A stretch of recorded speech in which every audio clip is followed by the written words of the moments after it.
بسم اللہ الرحمن الرحیم۔ گفتگو کے آغاز سے پہلے میں ایک ضروری مسئلے کی طرف آپ کی توجہ چاہتا ہوں۔ ان دنوں ایک بحث سننے کو ملی کہ نبی کریم صلی اللہ علیہ وآلہ وسلم کا اسم گرامی اگر کسی کے نام کا حصہ ہو تو اس پر سوال کی علامت ڈالنا چاہیے یا نہیں۔ بدقسمتی سے کچھ عرصے سے ہمارے ہاں اختلافی مسائل زیادہ پیدا ہو رہے ہیں یا طے شدہ مسائل کو اختلافی بنایا جا رہا ہے، جو کہ بہت اچھی اور پسندیدہ صورتحال نہیں ہے۔ یہ روش ہمارے ہاں تقریباً 200 سال سے رائج رہی ہے۔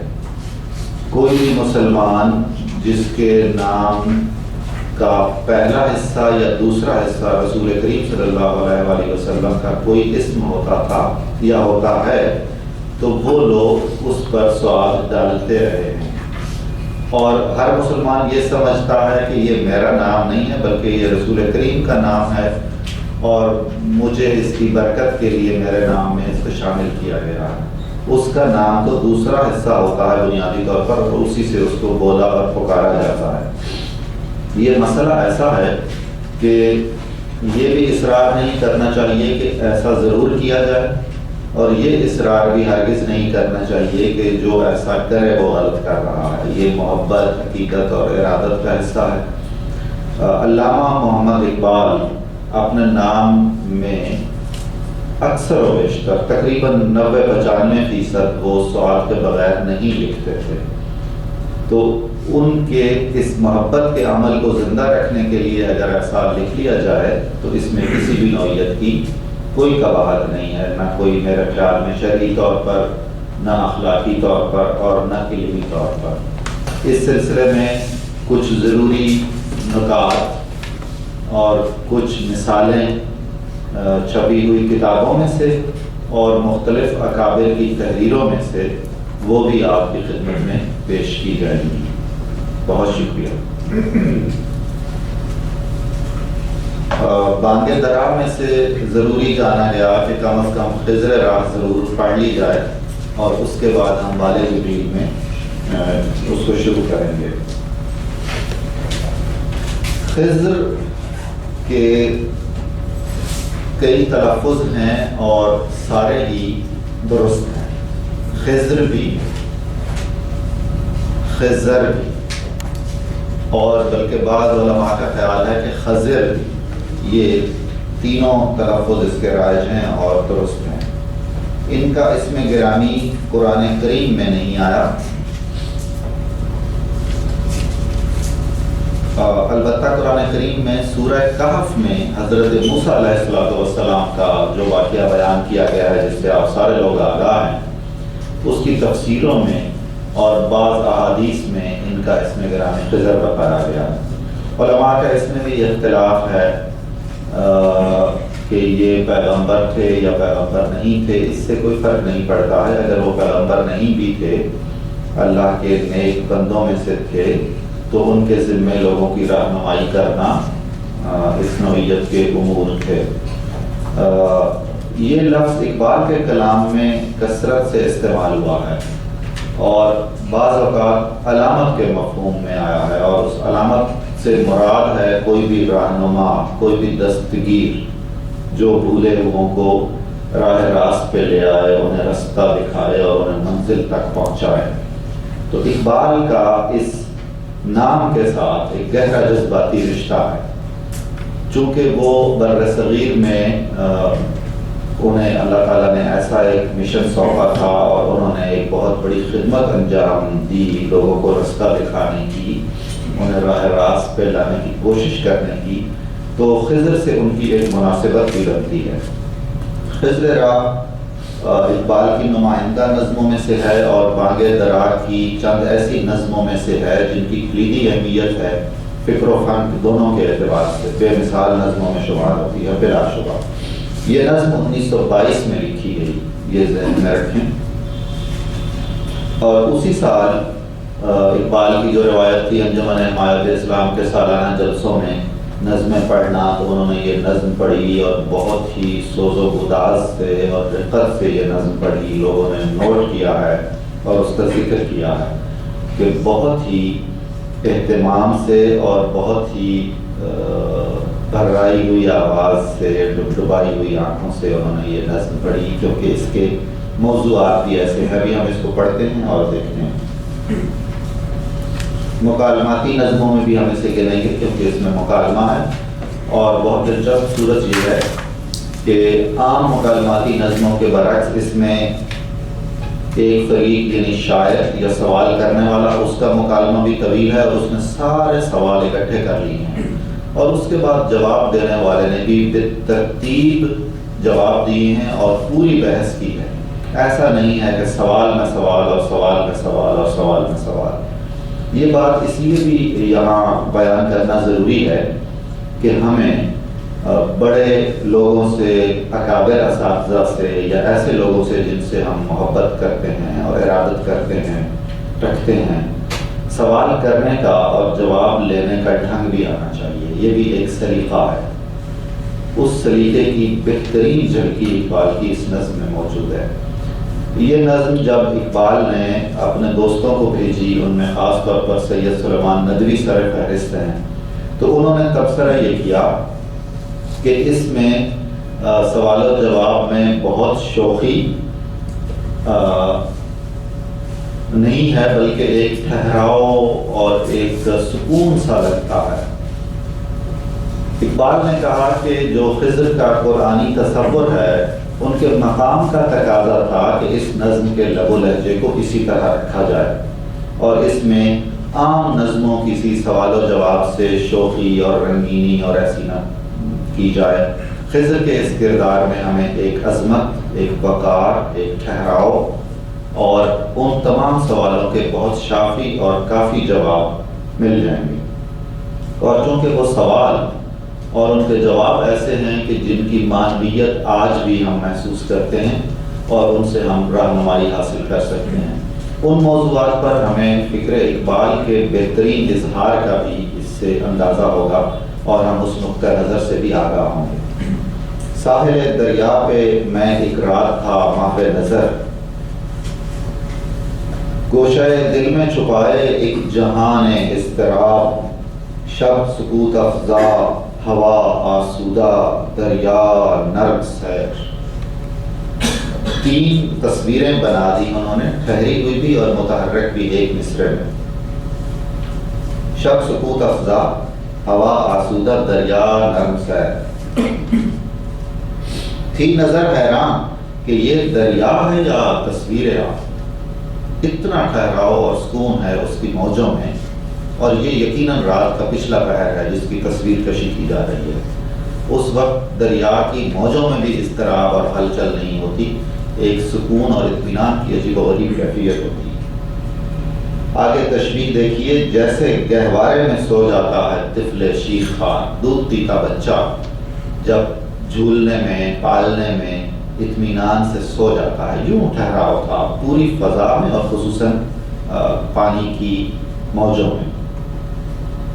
موج مستر تھی کہیں گہرائیوں میں مست خواب، رات کے افسوں سے طائر آشیانوں میں اسیر، انجمیں کم ذوق گرفتار طلسم ماہتاب۔ بہت ہی خوبصورت تصویر ہے یہ۔ رات کا ایک جادو ہے جس جادو سے وہ تاریکی ہے اور سناٹا اور خاموشی ہے، اور پرندے بھی کوئی خطرہ مول نہیں رہ رہے اپنے گھونسلوں سے باہر نکلنے کا۔ شاعرانہ انداز میں بات کی ہے، مطلب صرف یہ ہے کہ پرندے بھی اپنے گھونسلوں میں دبکے ہوئے ہیں اور کسی بھی نوعیت کی ان کے چہچہوں کی بولنے کی آوازیں نہیں آ رہی۔ ستارے کم ذوق، جن کی چمک کم ہو، انجمیں کم ذوق، وہ بھی اسیر ہے۔ چاند نے جادوئی جال پھیلایا ہوا ہے اور چاندنی کی چمک زیادہ ہے اور اس نے دھندلا دیا ہے ستاروں کی چمک کو، چنانچہ ستاروں کی چمچماہٹ اور جھلملاہٹ میں روشنی کے عناصر کم ہو گئے ہیں۔ دیکھتا کیا ہوں کہ وہ پے کے جہاں پیما خضر، جس کی پیری میں ہے مانند سحر رنگ شباب، کہہ رہا ہے مجھ سے اے جو یائے اسرار ازل، چشم دل وا ہو تو ہے تقدیر عالم بے حجاب، دل میں یہ سن کر بپا ہنگامہ محشر ہوا، میں شہید جستجو تھا یوں سخن گستر ہوا۔ اس منظر میں نظر آیا ایک وجود، ایک ہستی جو خضر کی ہستی ہے۔ پیک قاصد کو کہتے ہیں، فارسی لفظ جہاں پیما پوری دنیا میں گھومنے والا، سفر کرنے والا، جس کا بڑھاپا بھی یوں ہے کہ اس پر جوانیاں قربان کی جا سکتی ہوں، اس کے بڑھاپے میں بھی ایسا وقار، شان اور عظمت ہے۔ انہوں نے دیکھنے والے کو، جو شاعر ہے ہمارا، یہ کہا کہ اے وہ آدمی جو ازلی اور ابدی سچائیوں اور رازوں کا متلاشی ہے اور ان کی جستجو میں دیوانہ وار پھرتا رہتا ہے ہر وقت، اگر دل کی آنکھیں کھلی ہوں تو کائنات کی تقدیر اور اس کے اسرار و رموز منکشف ہیں، بالکل کھلے ہیں، کوئی ان میں پوشیدگی اور اخفا نہیں ہے، یعنی مخفی نہیں ہے وہ۔ میں نے جب یہ سنا تو میرے دل میں قیامت برپا ہو گئی، اس لیے کہ میں تو انہی رازوں کی تلاش میں تھا، اور جب انہوں نے یہ بات کی تو میں نے آگے بات اس طرح شروع کی۔ سخن گستر کا مطلب ہے بات کو بچھانا، پھیلانا۔ چونکہ لمبی بات کرنی تھی تو بہت ہی خوبصورتی سے اس لفظ کا استعمال کیا۔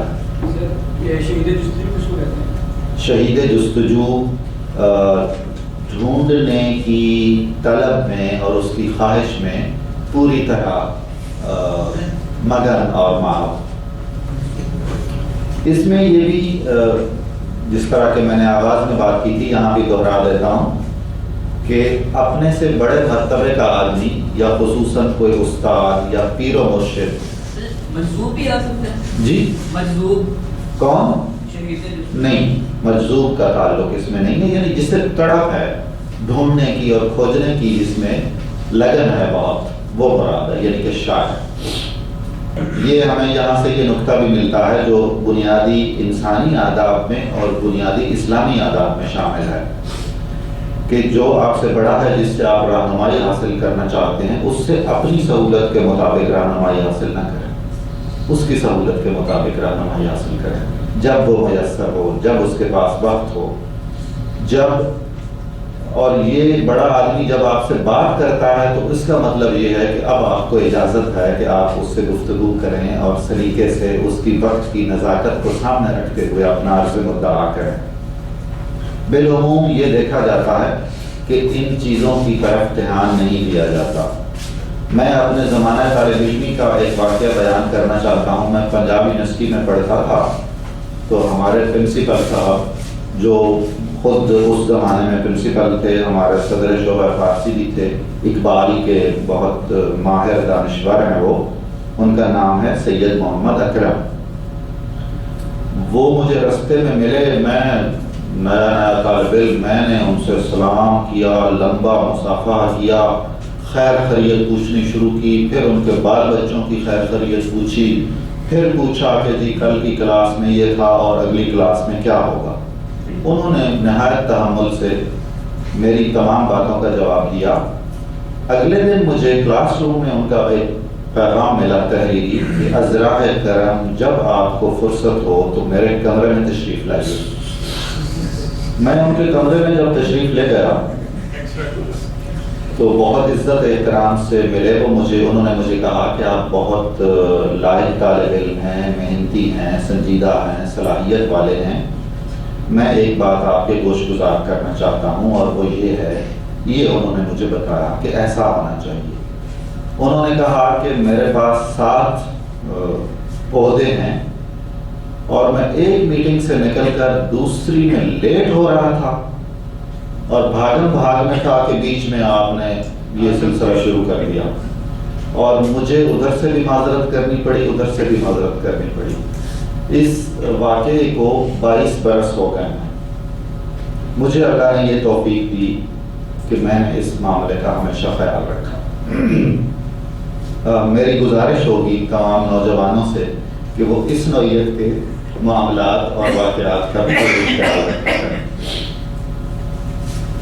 میں شہید جستجو تھا، مجھے تو اور کیا چاہیے تھا؟ ایک بڑا آدمی جو رہنمائی کا فریضہ انجام دے سکتا ہے وہ اکیلا مجھے مل گیا ہے اور وہ خود چاہ رہا ہے کہ میں اس سے کچھ پوچھوں، چنانچہ میں نے بات شروع کی۔ اے تیری چشم جہاں بھی پر وہ طوفان آشکار، جن کے ہنگامے ابھی دریا میں سوتے ہیں خاموش، کشتی مسکین و جان پاک و دیوار یتیم، سبحان اللہ سبحان اللہ۔ یہ قرآن پاک میں یہ 3 واقعات بیان ہوئے ہیں جو حضرت موسیٰ اور خضر کے اکٹھے سفر میں تھے۔ علم موسیٰ بھی ہے تیرے سامنے حیرت فروش، چھوڑ کر آبادیاں رہتا ہے تو سہارا نورد، زندگی تیری ہے بے روز و شب و فردا و دوش۔ زندگی کا راز کیا ہے، سلطنت کیا چیز؟ کیا یہ فلسفی ہے، یہ شاعر ہے اور یہ حقیقتوں کا سچا متلاشی ہے جس کے یہ سوالات۔ زندگی کا راز کیا ہے، سلطنت کیا چیز ہے، اور یہ سرمایہ و محنت میں ہے کیسا خروش۔ اور یہ آدمی جو سوال کر رہا ہے وہ اپنے سوالوں کی سچائی پر بھی اسے پورا یقین ہے، اور وہ سوالات اس کے اصلی ہیں، ان میں قطعاً کوئی نقلی پن نہیں ہے، اور وہ محض خیالوں اور افکار کی دنیا میں نہیں رہتا بلکہ اپنے گرد و پیش کے مسائل سے بھی اور اپنے زمانے کے معاملات سے بھی پوری طرح آگاہ ہے۔ اگلے 2 سوال اور یہ سرمایہ و محنت میں ہے کیسا خروش وغیرہ اس سے متعلق ہیں۔ گرد و پیش میں دنیا میں کیا ہو رہا ہے اور جو کچھ بھی تبدیلیاں آ رہی ہیں، انقلابات برپا ہو رہے ہیں، وہ کن سوالوں کو جنم دے رہے ہیں۔ ہو رہا ہے ایشیا کا خرقہ دیرینہ چاک، نوجوان اقوام نو دولت کے ہیں پیرایا پوش۔ الفاظ پر میں بھی بات کرتا ہوں، اس کو ختم کر لوں۔ گرچہ اسکندر رہا محروم آب زندگی، فطرت اسکندری اب تک ہے گر میں ناو نوش، بیچتا ہے ہاشمی ناموس دین مصطفیٰ۔ یہ دکھ اور کرب کی انتہا ہو گئی اس پر، ایک اس زمانے کے بہت بڑے مسئلے کو پیش نظر رکھتے ہوئے۔ بیچتا ہے ہاشمی ناموس دین مصطفیٰ، خاک و خون میں مل رہا ہے ترکمان سخت گوش، آگ ہے اپنا تبصرہ بھی۔ یہ سارے سوالات کر چکنے کے بعد اس پورے سناریو پہ ایک جامع بات بھی سوال کرنے والے نے کر لی۔ یہ بھی آداب سوال میں ہے کہ جب آپ سوال کریں تو اس کی ساری بحث کر چکنے کے بعد اپنا نقطہ نظر یا آپ نے جو کچھ سمجھ رکھا ہو وہ بیان کر دیں۔ آگ ہے، اولاد ابراہیم ہے، نمرود ہے، کیا کسی کو پھر کسی کا انتہا مقصود ہے؟ کیا بات ہے، کیا بات ہے، کیا تعریف کی جائے اس کی۔ کیا یہ شعر آج سچا نہیں ہے؟ بالکل اسی طرح ہے، اس کی صداقت میں کوئی کمی واقع نہیں ہوئی، اور حالات و واقعات میں کیا کسی کو پھر کسی کا انتہا مقصود ہے؟ جناب والا حیرت فروش لفظی مطلب ہے حیرت بیچنے والا، حیرت زدہ، انگشت بدنداں، سمجھ میں نہیں آتا۔ صحرا نور، صحراؤں میں گھومنے والا، روز دن شب رات فردا آنے والا، کل مستقبل بھی ہو سکتا ہے اور دوش گزرا ہوا کل ماضی بھی ہو سکتا ہے۔ یعنی آپ حضرت خضر، آپ کی زندگی ماہ و سال کی قید سے آزاد ہے۔ سوال یہ ہے کہ زندگی کیا چیز ہے؟ کتنا اہم سوال ہے، کتنا بڑا سوال ہے۔ شاعر کا بھی سوال ہے، فلسفی کا بھی ہے، جو دینیات یا مذہبیات سے شغف رکھتے ہیں ان کا بھی سوال ہے، اور انسان کے قدیم ترین اور عظیم ترین سوالوں میں سے ہے۔ سلطنت کیا چیز ہے؟ اقتدار اور حکومت ظاہری، اس کی کیا اہمیت اور حیثیت ہے اور اس کے کیا تقاضے ہیں؟ سرمایہ اور محنت، اس سے آپ کا ذہن کسی واقعے کی طرف جا رہا ہے یا کسی تحریک کی طرف؟ مزدوروں کا اور کچھ ایسا، روسی انقلاب،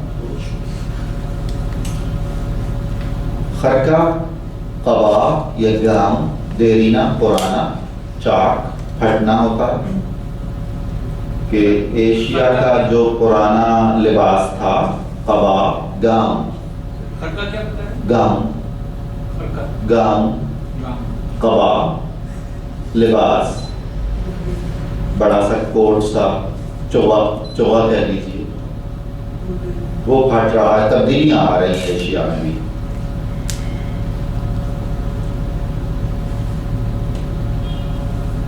نوجوان قومیں، نئی ابھرتی ہوئی قومیں، نئی حکومتوں پیرایا بھی لباس اور لباس کی آرائش کو کہتے ہیں.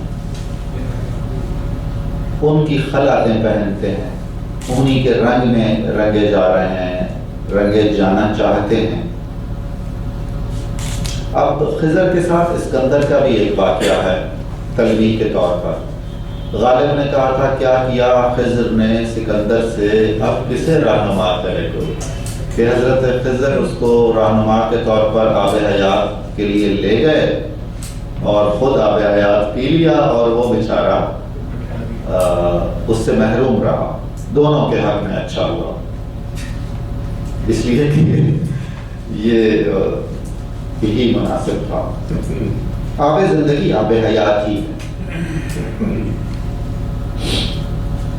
سکندر اگرچہ آب حیات تو نہ پی سکا، لیکن جو فطرت اسکندری ہے، یعنی حکمرانوں کی اور سرمایہ داروں کی اور ایسے صاحبان اقتدار جن کا اقتدار کسی ضابطے، اصول، قانون، مذہب، اخلاق کا پابند نہیں ہوتا، یا جو ملک فتح کرتے ہیں وہاں اپنے ذاتی اقتدار کو فروغ دینے کے لیے، وہ ابھی تک ان کا پینے پلانے کا کام جاری ہے. نا و نوش، نا سے مراد ہے موسیقی اور نوش سے مراد ہے پینا. ہم اردو میں اس کا بہترین ترجمہ کرتے ہیں پینا پلانا، اس میں گانا بجانا بھی شامل ہو جاتا ہے.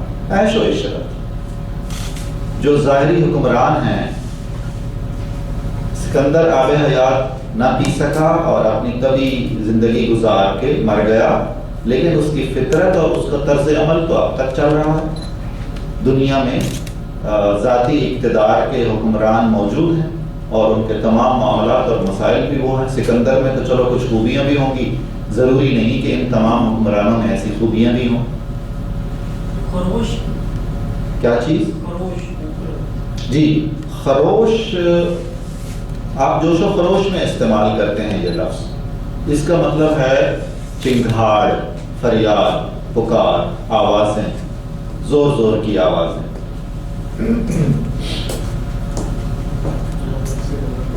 ناموس، عزت، وقار. سخت کوش، بہت محنت کرنے والا، مشقت کرنے والا. ہاشمی سے مراد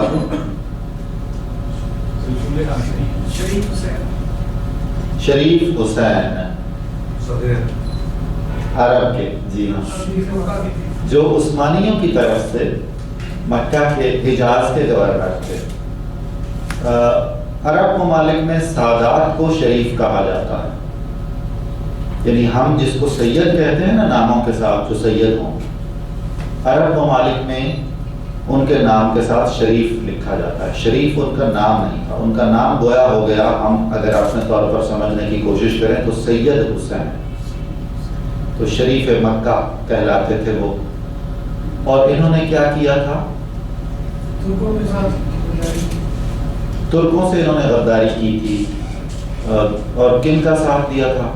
تو ہم یہ کہہ سکتے ہیں کہ وہ جو عظیم سلطنت عثمانیہ تھی، ان میں نقب لگانے کا کام انہوں نے کیا اور اپنی ہمدردیاں دوسری غیر ملکی طاقتوں کو حوالے کر دی. لارنس آف عربیہ، اس کا پڑھیں آپ، اس کے بارے میں جانیں. عجیب و غریب کردار ہے وہ بھی. اور جو بیچارے ترک ہیں، یہ مصیبتیں اٹھا رہے ہیں، ذلتیں اٹھا رہے ہیں، جنگ پہ جنگ کیے جا رہے ہیں، قربانیاں کر رہے ہیں، اور ادھر وہ غداری کر رہے ہیں. توقع تو تھی ان سے کہ وہ وفا کرتے، اس لیے کہ ان کا تو خاندان اور ان کی نسل ہی وفا شعار ہے. انہیں تو یہ زیب نہیں دیتا تھا جو کام انہوں نے شروع کر دیا. اور آگے پھر ایک ایسی تلویح ہے جو اقبال کی پسندیدہ ترین تلویحوں میں سے ہے. اس اشارے کو وہ بار بار استعمال کرتے ہیں. آگ ہے، اولاد ابراہیم ہے، نمرود ہے. اولاد ابراہیم حضرت ابراہیم کی نسل کے وہ تمام مذاہب اور خصوصاً رسول کریم صلی اللہ علیہ وآلہ وسلم کا مذہب اور آپ کے ماننے والے. یہ اولاد ابراہیم سے صرف مسلم قوم مراد نہیں؟ یہاں تو وہی مراد ہیں، لیکن اولاد ابراہیم جب کہیں گے تو ان میں تو وہ بھی شامل ہیں جو ابراہیم علیہ السلام کے ماننے والے. جی ہاں، وہ بھی ہمارے چچا زاد بھائی ہیں، ان کا بھی اس حوالے سے احترام کرنا چاہیے. جی تایا زاد، جی بالکل صحیح بالکل صحیح ہے. نمرود جو بھی ایسا قوی آدمی یا ایسا حکمران یا کوئی بھی ایسی قوت جو حق کے راستے میں رکاوٹ بنے، ہر دور کا نمرود بھی الگ ہوتا ہے، فرعون بھی کچھ اور ہوتا ہے، اور اللہ تعالیٰ موسیٰ اور ابراہیم کا سلسلہ بھی جاری رکھتا ہے. ان کے نام لیوا ان کے راستے پہ چلتے ہیں، اور جو نمرود اور فرعون کی فکری اور معنوی اولادیں ہوتی ہیں وہ اپنا سلسلہ جاری رکھتی ہیں. جواب خضر. اب آپ دیکھیں کہ سوال میں جو اہم نکات تھے وہ ترتیب سے جواب میں آئیں گے. پہلا دیکھیے صحرا نوردی ہے، پھر زندگی، سلطنت، سرمایہ و محنت اور دنیا اسلام. کیوں تعجب ہے میری صحرا نوردی پر تجھے، یہ تگا ہوئے دمادم زندگی کی ہے دلیل. اے رہین خانہ تو نے وہ سما دیکھا نہیں، گونجتی ہے جب فضائے دشت میں بانگے رہی. میں نے بہت شروع میں جب یہ نظم پڑھی تھی تو مجھے اس کے معنی کوئی نہیں آتے تھے، تفصیل سے نہیں آتے تھے، لیکن لطف بہت آتا تھا اس کو پڑھ کے اور سن کے. اس کا اپنا ایک حسن ہے. ریت کے ٹیلے پہ وہ آہو کا بے پرواہ خرام، وہ حضر بے برگ و ساما، وہ سفر بے سنگ و مید، وہ نمود اختر سیماب پا ہنگام صبح، یا نمایاں بام گردوں سے جبین جبرائیل. وہ سکوت شام صحرا میں غروب آفتاب جس سے روشن کر ہوئی چشم جہاں بین خلیل. اور وہ پانی کے چشمے پر مقام کارواں اہل ایمان جس طرح جنت میں گردے سلسبیل. تازہ ویرانے کی سودائے محبت کو تلاش، اور آبادی میں تو زنجیری کشت و نخی کشت گئی. پختہ تر ہے گردش پیہم سے جامع زندگی، ہے یہی اے بے خبر راز دوام زندگی. الفاظ تو سارے ہی میرے خیال ہے آپ کو آتے ہیں، کوئی دشوار نہیں ہے. ہاں کیا تگاپو بھاگ دوڑ فارسی لفظ، دمادم مسلسل، رہین خانہ جو گھر کا قیدی ہو، گھر سے نہ نکلتا ہو، گھر کا عادی ہو. جی بانگ رحیل قافلے کے روانہ ہونے کی آواز، بانگ درا جس کو سن کر قافلہ تیار ہوتا ہے اور نام سفر ہوتا ہے. آہو ہرن ہے، خرام چلنا، حضر سفر کا الٹ ہے، قیام ٹھہرنا، بے برگ و ساما بغیر توشے کے، بغیر ساز و سامان کے.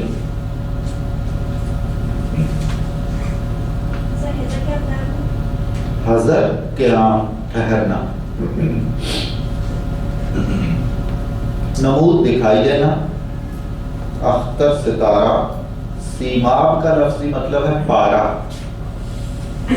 سیماب پا جو ٹھہرتا نہ ہو، جسے قرار نہ آتا ہو، پارے کی طرح ہمیشہ متحرک. سین چاندی کو کہتے ہیں، بالکل جی. آب پانی اور سیماب جب اکٹھا ہو جائے گا تو پارا ہو جائے گا. ہنگام کا مطلب ہے بات. بام گردوں آسمان کی چھت، جبین ماتھا.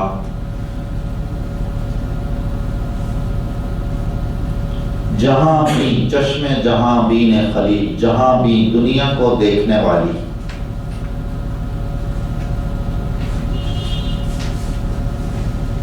سلسبیل ایک چشمہ ہے جنت میں کوثر کی طرح.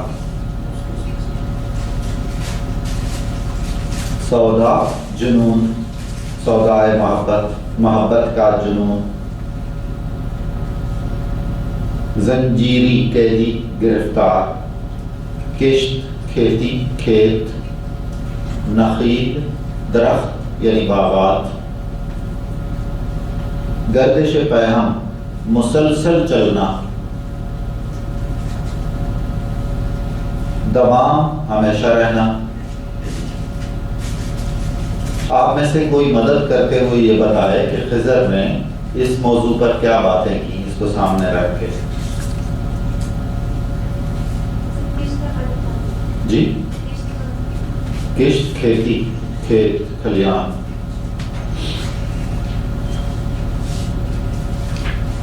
کیا آپ نے اپنے سوال میں میری صحرا نوردی کا ذکر کیا تھا؟ تو وہ کوئی ایسی تعجب کی بات نہیں ہے. صحرا نوردی کے اپنے فضائل ہیں اور اس کی اپنی خوبیاں ہیں، اس لیے وہ بات ذرا بعد میں ہوگی. جی اگلے مصرے سے مدد لے کے فٹافٹ بتا دیجئے. یہ تگا ہوئے دمادم زندگی کی ہے دلیل. جی ہاں، حرکت میں برکت ہے. مسلسل ماہ سفر رہنا ہی زندہ رہنا ہے. یہ بھی اقبال کا پسندیدہ موضوع ہے نا، بار بار انہوں نے اردو اور فارسی کے کلام میں یہ دہرایا ہے. یہی آئین قدرت ہے، یہی اصول فطرت جو ہے راہ عمل میں گامزن محبوب فطرت ہے. بالکل صحیح. جو ٹھہرے ذرا کچل گئے. اس راہ میں سکون بے محل ہے، پوشیدہ قرار میں اجل ہے. آپ رک جائیں گے تو گویا آپ فنا ہو جائیں گے، اور چلتے رہیں گے تو یہی زندگی ہے. آپ گھر کے اور گھر کی سہولتوں کے اسیر ہیں، رہین خانہ.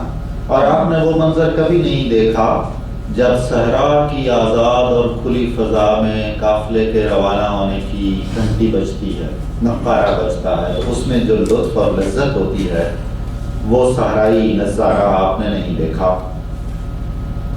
اور ریت کے ٹیلوں پہ کس طرح ہرن چوکڑیاں بھرتے پھرتے ہیں، جو آزادی کی علامت ہے.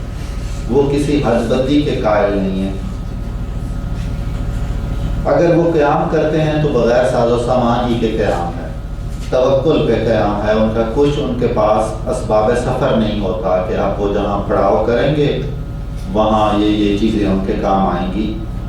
اور ان کا سفر بھی وہ سنگ میل کا پابند نہیں ہے، مائل سٹونز نہیں ہیں اس سفر میں. اور اس فضا میں وہ تیزی سے چلتے ہوئے ستاروں کی جو چمک دمک ہے اور ان کا دکھائی دینا ہے، خصوصاً صبح کے وقت یوں لگتا ہے جیسے آسمان کی چھت سے جبریل علیہ السلام کا ماتھا دکھائی دے رہا ہے. بہت ہی خوبصورت تشبیہ ہے یہ، بہت ہی نفیس اور لطیف.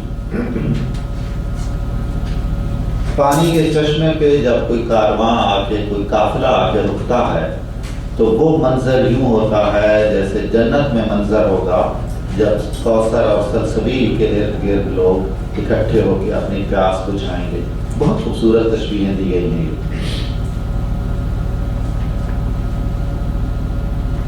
جن کے دل میں محبت اور عشق اور لگن ہوتی ہے وہ اپنا سفر جاری رکھتے ہیں اور دشت و صحرا میں مارے پھرتے ہیں، ڈھونڈتے ہیں جس کی انہیں تلاش ہوتی ہے.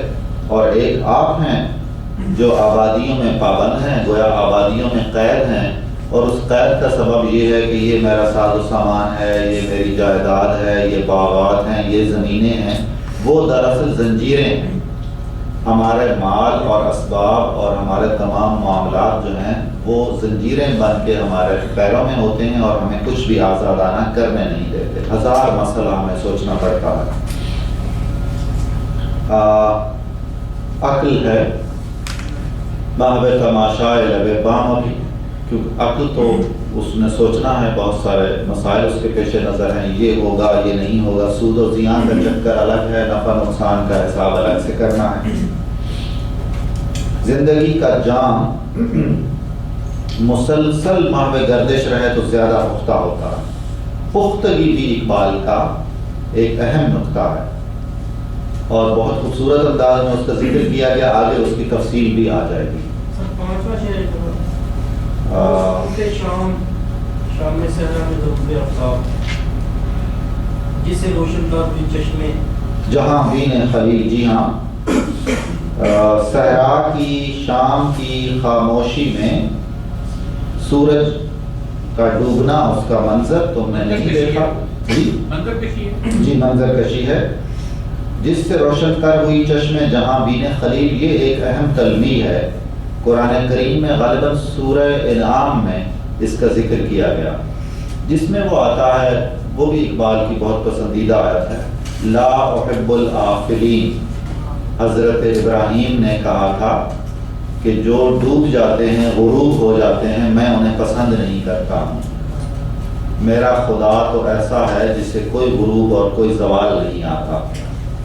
یعنی قرآن میں جو کہا گیا نا کہ مظاہر فطرت پر غور اور فکر کریں اور تدبر کریں، یہ آپ کو کچھ حقائق اور معانی تک پہنچائیں گے.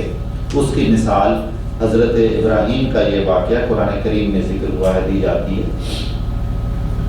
چاند، سورج جو ایک ایک کر کے پھر ڈوب گئے، ظاہر کہ یہ اس قابل نہیں ہے کہ ان کی پرستش کی جائے، یہ معبود ہو ہی نہیں سکتے. ان میں معبود کی بنیادی صفت ہی نہیں ہے، کیونکہ معبود کی بنیادی صفت لازوال ہونا ہے. یعنی اس غروب آفتاب کو دیکھ کر حضرت ابراہیم نے اس بات کا ذکر کیا، لا احب الآفلین. میں محبت نہیں کرتا ہوں، میں پسند نہیں کرتا ہوں غروب ہو جانے والوں کے لیے. یہ جو مظاہر فطرت ہیں، مختلف منظر انسان کے لیے معرفت کا درس بن جاتے ہیں. ایک شاعر تھے اردو کے، بڑے متنازع شاعر رہے وہ، ان کا نام تھا جوش ملیح آبادی. تخلص تھا جوش ان کا بہت خوبصورت شعر ہے، اگرچہ اس میں مبالغہ بہت ہے اور اپنی شان انہوں نے بہت اونچی کر دی ہے، لیکن شعر بہت خوبصورت ہے اور اس مفہوم کو پوری طرح ادا کرتا ہے. ہم ایسے اہل نظر کو ثبوت حق کے لیے اگر رسول نہ ہوتے تو صبح کافی تھی. ہم ایسے اہل نظر کو ثبوت حق کے لیے اگر رسول نہ ہوتے تو صبح کافی تھی. ایک ایک چیز جس کو ہم توجہ سے نہیں دیکھتے ہیں، حقیقت یہ ہے کہ اگر دل اور دماغ سے غفلت کی پٹیاں اور اینکیں ہم نے اتار رکھی ہوں تو کائنات کی ایک ایک چیز، ایک ایک منظر ہمیں وہیں لے جائے گا جہاں جانا مقصود ہے. بس صبح کا ایسا مرتبہ ہے اور اتنے شاعرانہ انداز میں قرآن میں اس کا ذکر ہے. وَالصُّبْحِ إِذَا تَنَفَّسَ. عجیب ہے، کائنات پوری کی پوری شاعری کا ذخیرہ ان دو لفظوں پہ قربان کیا جا سکتا ہے. قسم ہے صبح کی جب وہ سانس لیتی ہے. آپ مجھے بتائیے، صبح سانس لیتی ہے؟ یہ وہ سرچشمہ ہے جس سے ٹوٹی کائنات کی ساری شاعریاں. وَالصُّبْحِ إِذَا تَنَفَّسَ. اور اس نوعیت کے قرآن کریم میں جتنے بھی بیانات اور ارشادات ہیں، اگر آپ ان کو غور سے دیکھیں تو عجیب لطف آپ محسوس کریں گے. جناب اب زندگی کی بات آ گئی تو اس پر گفتگو ہوگی اور آپ محسوس کر رہے ہیں کہ بہت ہی ترتیب سے اور بہت منظم انداز میں تمام سوالوں کی بات چیت کی ہے. یوں نہیں ہے کہ پہلے انہوں نے صحرا نوردی کی بات چھڑی اور بیچ ہی میں سیاست کی بات کریں یا سرمایہ کا ذکر کریں. نہیں، بالکل ترتیب سے اور ایک موضوع پر جتنی گفتگو کرنی ہے اتنی گفتگو کر چکنے کے بعد اگلا موضوع. بہت اچھی شاعری کا ٹکڑا ہے یہ. برطرز اندیشہ سود و زیاں ہے زندگی، ہے کبھی جان اور کبھی تسلیم جان ہے زندگی. کسی نے نہیں کہا ایسا. زندگی کبھی روح ہے، جان ہے، اور کبھی جان قربان کر دینا زندگی ہے. اس وقت اگر جان قربان نہ کی جائے تو وہ موت ہے.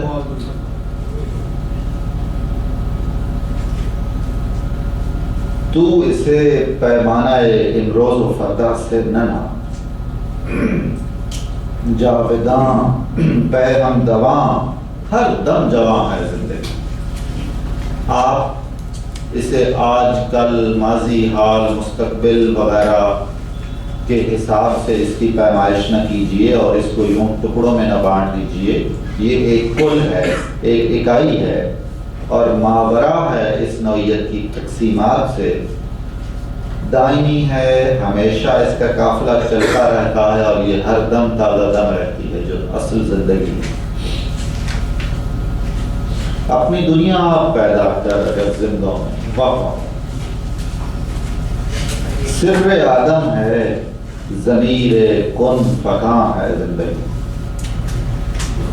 آدم کا راز تخلیق آدم کا بھید اور کن فکاں یہ قرآنی تلمیحات ہیں. اللہ جب چاہتا ہے کسی چیز کو ہو جا تو وہ فرماتا ہے کن، یعنی ہو جا، پس وہ چیز ہو جاتی. کن فکاں، اس میں تخلیق بھی ہے اور اس میں تقدیر بھی ہے. چنگیز خان کے بارے میں مشہور ہے کہ اس کے قبیلے میں ایک نجومی آیا اور سب نے اسے پام ریڈنگ ہاتھ دکھایا کہ جی دیکھیں بتائیں. تو وہ بتاتا رہا تو اس نوجوان نے 15-16 سال کی عمر میں اسے کہا کہ دیکھیں میرے ہاتھ میں دنیا کو فتح کرنے کی لکیریں ہیں. اس نے دیکھ داکھ کے فارغ اس کو کیا کہ کوئی لکیر اس قسم کی تیرے ہاتھ پہ نہیں ہے. اس نے کہا کہ مجھے اتنی رہنمائی کرتے ہیں کہ وہ کہاں ہوتی ہے، ہتھیلی میں کس جگہ پہ ہوتی ہے. اس نے اپنے خنجر کی نوک سے وہاں بنائی جہاں اس نجومی نے جھوٹ یا سچ کہا تھا. یہ ہے جی، یہ میں نے بنا دی. اور پھر جو کچھ بھی اس کا معاملہ تھا یا جو بھی اس کا نقطہ نظر یا طرز عمل تھا، اپنے کہے کو تو اس نے سچ کر دکھایا. یہی ہے بات. اور یہ بہت بڑا نفسیاتی مسئلہ ہے. نفسیات کا ایک پورا شعبہ اس بات کو ڈیل کرتا ہے کہ آپ احساس دلائیں خود کو بھی کہ یہ آپ کے امکانات ہیں اور یہ آپ کر سکتے ہیں. یہ ممکن ہی نہیں کہ آپ نہ کر سکیں اور کسی اور کو بھی. آپ سجیسٹ کرتے رہیں آپ یہ کر سکتے ہیں، آپ یہ کر سکتے ہیں، آپ یہ کر سکتے ہیں، تو ایسا ہو جائے گا. اور اس کے الٹ بھی جی ہاں، ہاں بالکل. اور یہ کتنی خطرناک بات ہے کہ آپ یہ کہتے رہے ہیں کہ جی یہ نہیں ہو سکتا، یہ نہیں ہو سکتا، یہ نہیں آپ کر سکتے. چنانچہ انسان میں جو صلاحیتیں ہیں ان کو بہت ٹھیس پہنچتی ہے اور واقعتاً آدمی ایسا ہو جاتا ہے کہ اس سے کچھ نہیں ہو سکتا. زندگانی کی حقیقت کو کن کے دل سے پوچھ، جوئے شیرو پیشو سنگے گراں ہے زندگی. زندگی پھولوں کی سیج نہیں. اس میں جو مسائل درپیش ہوتے ہیں، جتنی قربانی اور ایثار کرنا پڑتا ہے، وہ سمجھنے کے لیے آپ فرہاد کی مثال سامنے رکھیے جس نے پہاڑ کھود کے نہر نکالی. اتنی محنت اور مشقت کرنا اور ایک نصب العین سے منسلک رہنا اور جو بھی آپ نے طے کر لیا ہے کہ یہ میرا مقصد ہے، اس کے حصول کے لیے ہر ممکن کام کرنا بالکل حیرت انگیز ہے. فرہاد کا قصہ جو بھی ہے، وہ قصہ سچ ہے یا جھوٹ، اس سے قطع نظر وہ قصہ یہ بتاتا ہے کہ انسان کا عزم اگر راسخ ہو، وہ اپنے مقصد کے ساتھ اگر وفادار ہو تو حاصل ہو جاتا ہے. جوئے شیر، دودھ کی نہر، پیشہ تو معلوم ہے، پنجابی میں اسے تیسا کہتے ہیں. سنگ گراں بھاری پتھر، بندگی میں گھٹ کے رہ جاتی ہے ایک جوئے کم آب اور آزادی میں بہرے بے قرار ہے زندگی.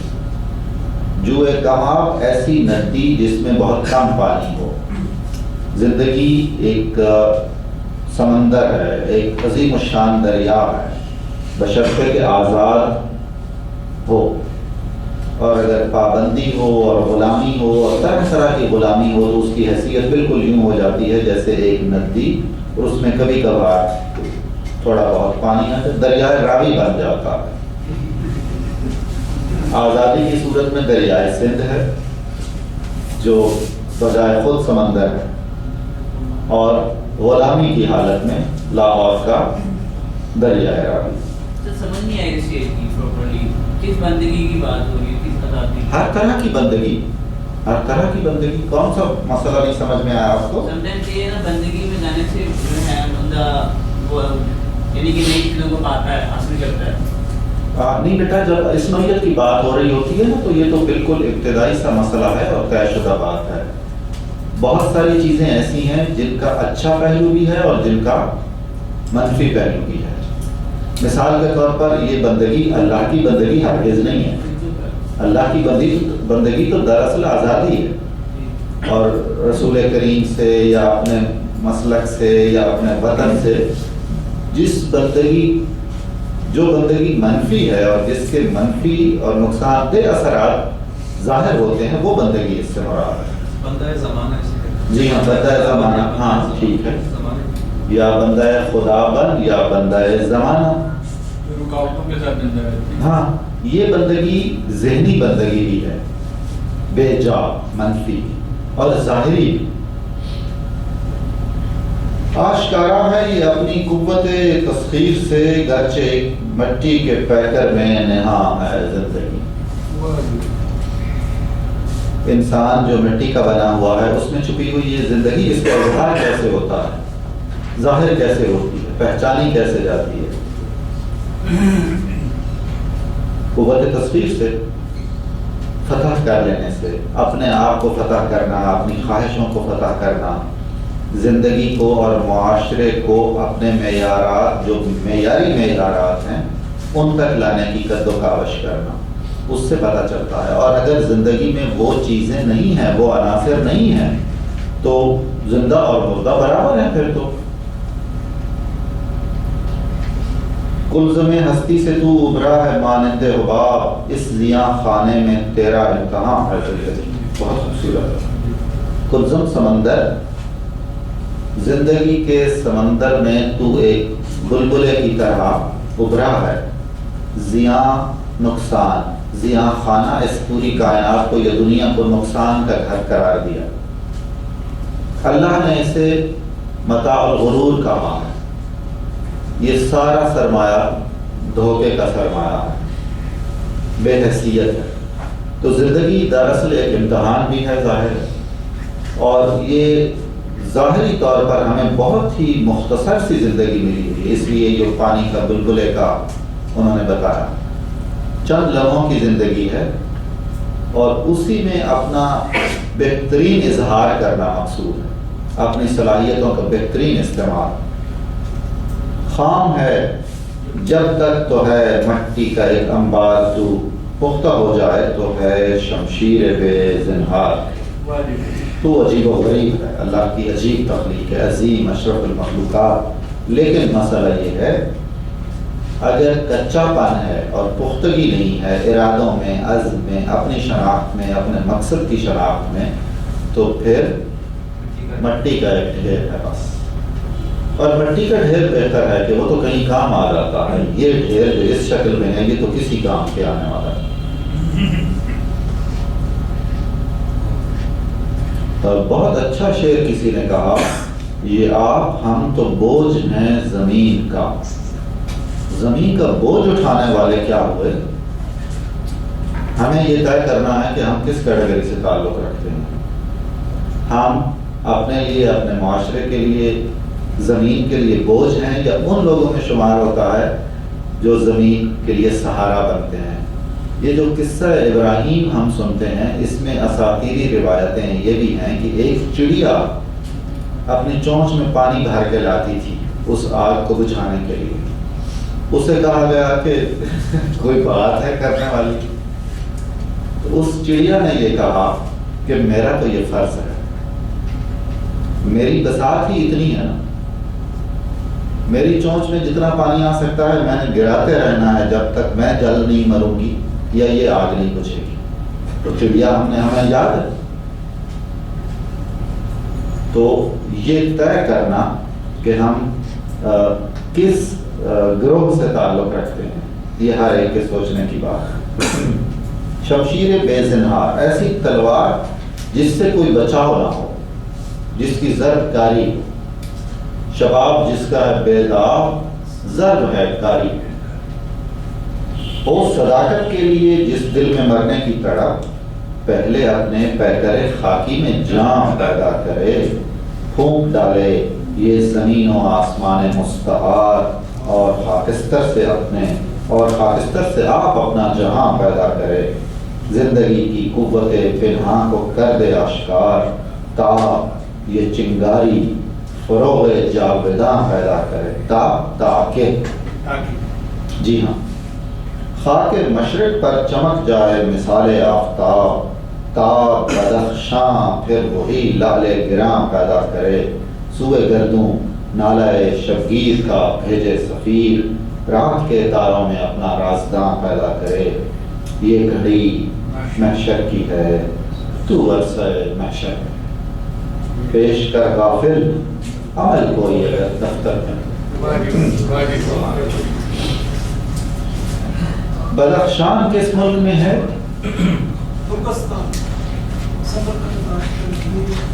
ترکستان میں۔ یہاں کا لال بہت مشہور ہے، روبی، بے مثال خوبصورت لال یہاں پیدا ہوتا ہے، چنانچہ ہمارے فارسی اور اردو کے سارے ذخیرے شعر و شاعری میں لال اور بدخشان کا تعلق ہے۔ عقیق پتھر ہے، اس کا تعلق یمن سے ہے، یمن کا عقیق سب سے زیادہ خوبصورت اور قیمتی ہوتا ہے۔ اس میں کوئی مدد کر دیجیے، آپ میں سے کوئی ذرا جلدی سے اس کا مفہوم بتا دے تاکہ سب کو، اگر کسی کو کوئی اس میں مشکل بھی ہے تو۔ صبح گردوں میں بتا دیتا ہوں، آسمان کی طرف نالہ شبگیر، رات کو کی جانے والی آہوزاری،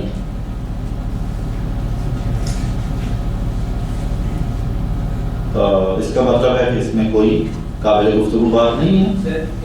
جی جو پہلے اس کے شعر ہے وہ ٹھوس طاقت کے لیے جسم میں مرنے کی طرف پہلے اپنے پیکر خاکی میں جان پیدا کرے۔ جی سر یہ اس کا نام جو دوسرا مصرع وہ سمجھا دیں کہ جان کون سی سر، ایک جو ہے ایک جان تو پہلے ہی ہے نا، ایک اس جان کو اس قابل بنانا اور وہ صلاحیتیں پیدا کرنا اور وہ ساز و سامان اکٹھا کرنا ایک بڑے عزم کے لیے۔ بالکل ایسی جیسے دیار عشق میں اپنا مقام، دیار عشق میں اپنا مقام پیدا کر، نیا زمانہ، نئے صبح و شام پیدا کر۔ مستعار کا کیا مطلب ہے؟ بالکل صحیح۔ اور پنہاں اور آشکار، ٹھیک۔ نالہ شبگیر، رات کو کی جانے والی آہوزاری۔ آپ محسوس کر رہے ہیں کہ اس کا ایک مطلب یہ بھی ہے کہ ظاہری تیاری اور اسباب کے ساتھ ساتھ روحانی تیاری بھی ہوتی ہے۔ یہ مسئلہ اقبال کے ہاں بہت نمایاں ہے، سحر، آہ سحر، کچھ ہاتھ نہیں آتا بے آہ سحر ڈالا۔ ظاہری کام بھی سارے کریں اور دعا بھی جاری رکھیں، اس بارگاہ میں پیش ہوتے رہیں۔ سر یہ پورے اشعار میں تیاری کا بتایا گیا کہ اس طرح کیا جائے تو اس طرح کیا جائے، جی مطلب کامیابی کے لیے۔ جی تو آخری جو شعر ہے اس میں اسی گھڑی کو محشر کہہ دیا اور اسی میں حساب مانگ لیا گیا ہے کہ اگر آپ کے پاس کوئی عمل ہے تو وہ پیش کیا جائے۔ تو اس کی وجہ سمجھنے ہے کہ پہلے تو ہمیں سارے گائیڈ لائنس دی گئی۔ جی بالکل، یہ ساری رہنمائی کرنے کے بعد ان کے کہنے کا مطلب یہ ہے کہ اس زندگی ہی میں آپ کا محشر ہے، یہی آپ کا نتیجہ سامنے آ جائے گا اور آپ کو ساری کارگزاری اور اپنے صلاحیتوں کے استعمال کے نتائج یہی دکھانے ہیں۔ ایک محشر تو آگے ہوگا، اس محشر میں بہت ساری ہماری ظاہری چیزیں اور بہت ساری ایسی چیزیں جو اس محشر میں زیر بحث نہیں آئیں وہ زیر بحث آئیں گی اور اس کا نتیجہ نکلے گا۔ زندگی امتحان گاہ بھی ہے اور نتیجہ گاہ بھی ہے، اور اس کا ایک نتیجہ بعد میں بھی نکلے گا، یہ مفہوم ہے اس کا۔ سلطنت، آپ بتاؤں تجھ کو رمز آئے ان الملوک۔ سلطنت اقوام غالب کی ہے ایک جادوگری، خواب سے بیدار ہوتا ہے ذرا محکوم اگر، پھر سلا دیتی ہے اس کو حکمران کی ساحل۔ کیا بات ہے! کیا بات ہے. جادو محمود کی تاثیر سے چشم ایاز دیکھتی ہے حلقہ گردن میں ساز دلبری. خون اسرائیل آ جاتا ہے آخر جوش میں، توڑ دیتا ہے کوئی موسیٰ طلسم سامری. سروری زیبا فقط استاد ہمتا کو ہے، حکمراں ہے ایک وہی باقی بتان آزری. از غلامی فطرت آزاد را رسوا مکن، تا تراشی خواجہ از برہمن تا فرتری. ہے وہی ساز کہن مغرب کا جمہوری نظام، جس کے پردوں میں نہیں غیر از نوائے قیصر. دیوے استبداد جمہوری قوامیں پائے کوب، تو سمجھتا ہے یہ آزادی کی ہے نیلم پری، تو غلط سمجھتا ہے. مجلس آئین و اصلاح و رعایات و حقوق، طب مغرب میں مزے میٹھے اثر خواب آوری. گرمی گفتار اعضائے مجالس الاما، یہ بھی ایک سرمایہ داروں کی ہے جنگ زرگری. اس سراب رنگ و بو کو گلستاں سمجھا ہے تو، آہ اے ناداں قفس کو آشیاں سمجھا ہے. کیا اس کی بات کی جائے اور کیا اس کی تعریف کی جائے. لب لباب یہ ہے اس کا، اور پھر ہم اس پر تھوڑی سی گفتگو کرتے ہیں کہ سلطنت یا ظاہری اقتدار کی ایک نفسیات ہوتی ہے. وہ نفسیات شروع سے لے کر اب تک موجود ہے اور اسی طرح اپنی کارگزاری دکھا رہی ہے، اور غالب امکان یہ ہے کہ یہ سلسلہ اسی طرح جاری رہے گا. اقبال یہاں یہ کہنا چاہ رہے ہیں کہ شراب وہی ہے، اس کا لیبل بدل دیا اور کافی امپورٹنٹ چیزیں ہیں. وہ لیکچر امپورٹنٹ ہے، ریکارڈنگ امپورٹنٹ ہے.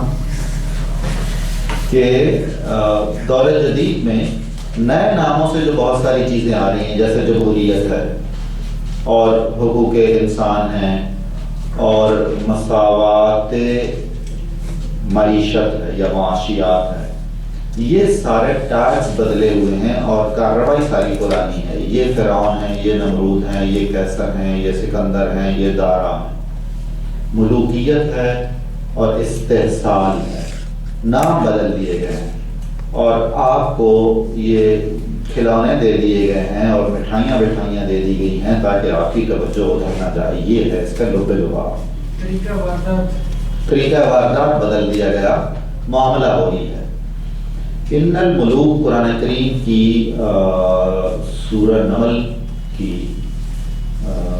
ایک آیت ہے، ان الملوک اذا دخلوا قریۃ افسدوها. جب بادشاہ کسی علاقے میں جاتے ہیں تو اس میں تباہی و بربادی اجاڑ دیتے ہیں اس کو. یہ ہے وہ روح اقتدار، اور بادشاہ کا سارا نصب العین ہی یہ ہوتا ہے اور اس کی یہ نشانی ہوتی ہے اور یہ ظاہر ہو جاتی ہے.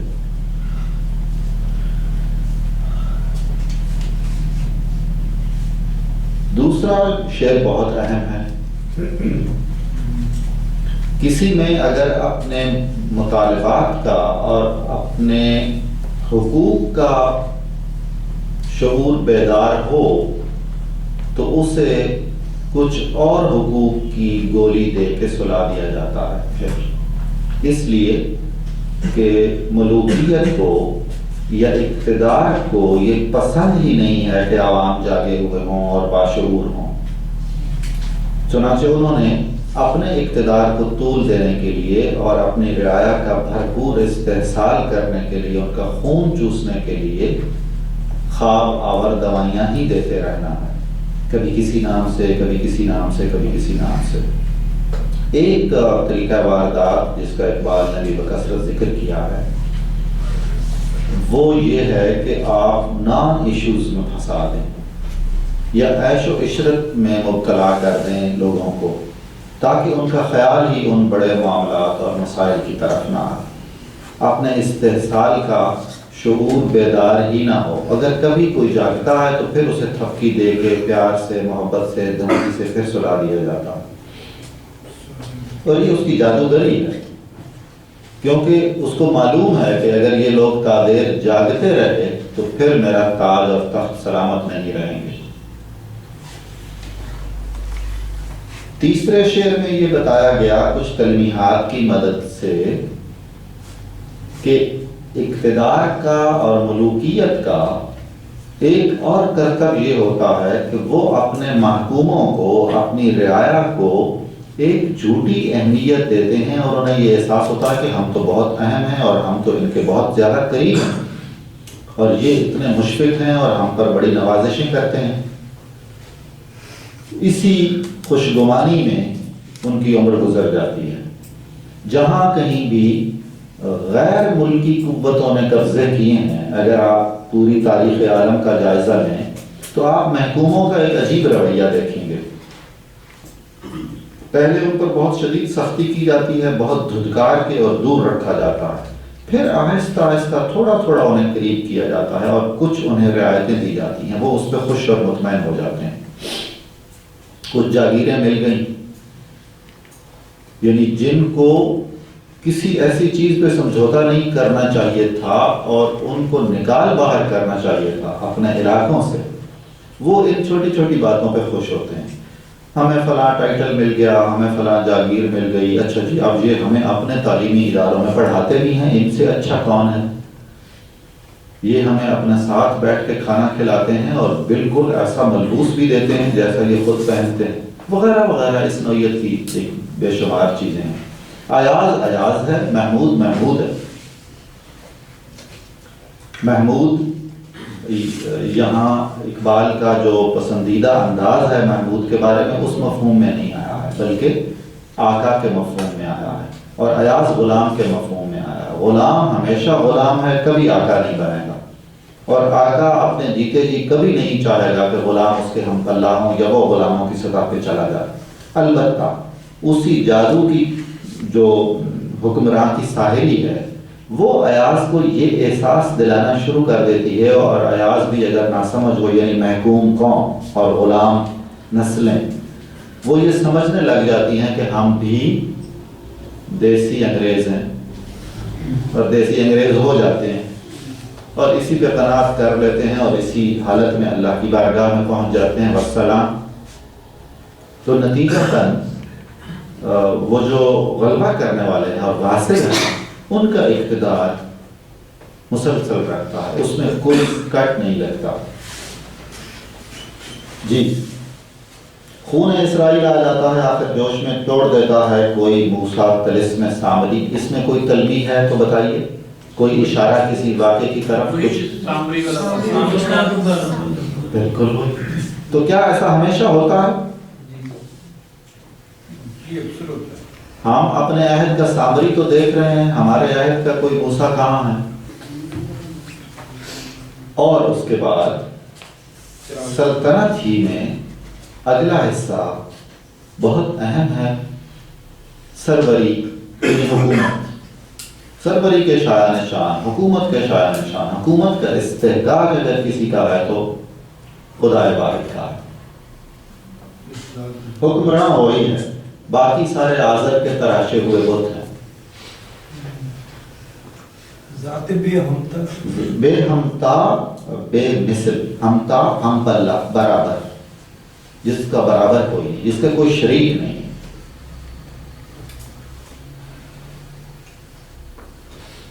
غلامی سے اپنی آزاد فطرت کو رسوا نہ کرو، فارسی شعر کا یہ مطلب ہے۔ جب تم کوئی آقا تراش لوگے، آقا بنا لوگے، تو پھر برہمنوں سے زیادہ آپ بت پرست ہو۔ پھر آقا بنا لینا یعنی جس کا کوئی استحقاق نہ ہو آپ کا حاکم بننے کا، آقا بننے کا، جی ہاں، تو وہ بت ہے، اور پھر آپ تو آزر کے بتوں سے بھی زیادہ بت تراش بھی ہو گئے، بت پرست بھی ہو گئے۔ اس لیے کہ وہ تو اللہ اور اس کے رسول کی امت کا ہونے کا دعویٰ بھی نہیں کرتا. آپ وہ سارے دعوے کر چکنے کے بعد، اس تشخص میں شامل ہو چکنے کے بعد عملاً وہی کچھ کر رہے ہیں تو آپ پر زیادہ ذمہ داری عائد ہوتی ہے. یہ پیٹریوٹزم یا وطن سے بیجا محبت بھی اسی کیٹیگری میں نہیں آئے گی کہ ہم نے اسے اپنا ایک آقا بنا لیا، بدھ بنا لیا جس کی پوجا کی جاتی ہے؟ بالکل بے جا ہو تو بالکل صحیح کہہ رہے ہیں آپ. اگر بے جا ہو تو بے جا وابستگی تو جو بھی ہوگی وہ اسی ذیل میں آئے گی. پیٹریوٹزم جو ہے وہ پسندیدہ ہے. بالکل. مغرب جس کو جمہوری نظام کہہ رہا ہے، نیا نام دے رہا ہے، یہ اس کا وہی پرانا جال ہے، وہی پرانا نظام ہے سارا. صرف اس کا طریقہ کار بدل گیا ہے اور مہرے بدل گئے ہیں. بساط وہی ہے، مہرے نئے ہیں. اور پردہ وہ جو آلات موسیقی ہوتے ہیں نا، ایک وہ ہوتے ہیں جن کی تاریں ہوتی ہیں اور کچھ وہ ہوتے ہیں جن میں وہ لیئرز ہوتے ہیں اور ان سے موسیقی پھوٹتی ہے. کہ یہ ایسا نظام ہے، یہ ایک ایسا آلہ موسیقی ہے جس کا نغمہ وہی ملوکیت ہے. کیسر روم کے بادشاہوں کا لقب ہے. جی سیزرز وہی ہے، بس نام انہوں نے بدلا ہے اور جمہوری نظام کہہ رہے ہیں اس کو. استبداد کیا ہوتا ہے جناب والا؟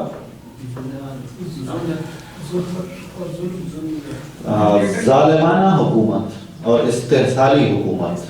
استحصالی حکومت کہ جناب یہ جن ہے، دیو ہے، وہی استحصال کرنے والا، بے جا قبضے کرنے والا. صرف اس نے لباس پہنا ہوا ہے اور اس لباس کا نام جمہوریت ہے اور یہ رقص کر رہا ہے. پائے خوب کا مطلب رقصاں ہے، حالت رقص میں ہے. اور جو کوئی اس کو آزادی کی نیلم پری سمجھے گا وہ ٹھیک نہیں ہے. اس میں خوبصورتی یہ ہے کہ ہمارے قصے کہانیوں میں دیو اور پری، عام طور پر دیو پری پر عاشق ہوتا ہے اور جنوں اور پریوں کی کہانیاں آپ سب جانتے ہیں. تو اس رعایت سے دیو اور پری کا اکٹھا استعمال کیا، بہت خوبصورت بات کی. مجلس آئین و اصلاح و رعایات و حقوق، یہ سارے نعرے اس وقت سے شروع ہوئے تھے، آپ آج تک چل رہے ہیں اور آپ سارے جانتے ہیں کہ ان نعروں میں کتنی صداقت ہے اور کہاں کہاں اس پر درست عمل ہوا. اعضائے مجالس، مجالس مجلس کی جمع ہے اور پارلیمنٹ کو کہتے ہیں. اور جتنے بھی ادارے ہیں جو جمہوری ادارے ہیں، اس میں اقوام متحدہ کو بھی شامل کر لیجئے، وہ بھی ایک مجلس ہے. اعضاء عضو کی جمع ہے. عربی اور فارسی میں ممبر کے لیے، رکن کے لیے عضو کا لفظ استعمال ہوتا ہے. اعضائے مجالس، پارلیمنٹ کے ممبرز یا اس نوعیت کے اداروں کے رکن سارے کے سارے یہ باتیں کرتے ہیں اور بہت ہی جوش و خروش سے اور بڑھ چڑھ کے باتیں کرتے ہیں. اور یہ سارا کچھ بھی سرمایہ داروں کا چکر ہے، زیادہ سے زیادہ پیسے اکٹھے کرنے کے لیے اور بٹورنے کے لیے. نئے سے نئے ٹیکسز، نئے سے نئے قوانین، کہیں تنازع کھڑا کیا تاکہ ہم نے جو اسلحوں کی فیکٹریاں لگائی ہوئی ہیں ان کی مارکیٹ بہتر ہو، اور دیگر بہت بہتر انداز میں آپ جانتے ہیں آج کل یہ المناک مسائل بہت ہی شدید ہو گئے ہیں اور بہت ہی زیادہ ہو گئے ہیں. اس سراب رنگ و بو کو گل سے کھانا، یہ ایک ایسا دھوکہ ہے، ایک شراب ہے جس میں رنگ بھی ہیں، خوشبوئیں بھی ہیں. لگتا ہے کہ یہ چمن ہے مگر یہ چمن نہیں ہے، اور افسوس یہ ہے کہ آپ اسے چمن سمجھتے ہیں. یہ تو پنجرا ہے، قفس ہے، اور آپ اسے آشیانہ سمجھتے ہیں. اس سے تو آپ کے کسی بیماری کا کوئی علاج نہیں ہونے کا. بندہ مزدور کو جا کر میرا پیغام دے، خضر کا پیغام کیا ہے یہ پیام کائنات.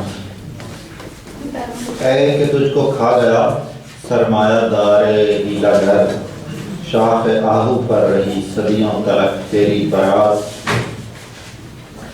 دست دولت آفرین کو مزد یوں ملتی رہی اہل ثروت جیسے دیتے ہیں غریبوں کو زکوٰۃ. مزد اجرت مزدوری، جو لوگ مشقت کرتے ہیں دولت پیدا کرتے ہیں ان کو اجرت بھی یوں ملتی رہی جیسے زکوٰۃ دی جا رہی ہے. اجرت کا صحیح حق ادا نہیں کیا گیا. اس سے پہلے میں یہ عرض کر دوں کہ شاخ آہو پر رہی صدیوں تلک تیری برات، اس سے آپ کے ذہن میں کیا جاتا ہے؟ شاخ سینگ کو کہتے ہیں، سینگ ہرن کے سینگ پہ، اور برات کیا ہوگا؟ حصہ خوشی. برات کا لفظی مطلب بالکل حصہ ہے، بارات والا مفہوم نہیں ہے اس کا، یعنی وہ شادی وادی والا جو ہے نا وہ نہیں ہے. برات پرانے زمانے میں چیک کو کہا جاتا تھا. جی، اور جو تنخواہیں ملتی تھیں اور وغیرہ وغیرہ جو بھی سلسلہ ہوتا تھا وہ سرکاری خزانوں سے چٹیں مل جاتی تھیں اور خزانے سے اتنی رقم مل جاتی تھی، اس پر مہر بول ہوتی تھی. اور یہ محاورہ ہے ٹال مٹول کرنے کا، جھوٹے وعدے کرنے کا، کہ کوئی گیا ہے کہ جناب مجھے میرا وہ چیک دے دیں، تو اس سے کہا گیا کہ آپ کا جو چیک ہے نا وہ ہرن کے سینگ پہ ہے، اس ہرن کو تلاش کیجئے، اس کے پیچھے بھاگتے رہیے، کبھی وہ مل گیا تو آئیں گے کہ جی نہیں ملا تو ہم کہیں گے اڑ گیا ہوگا. یعنی دھوکہ دینا اور فضول وعدے کرتے جانا، یہ فارسی محاورہ ہے.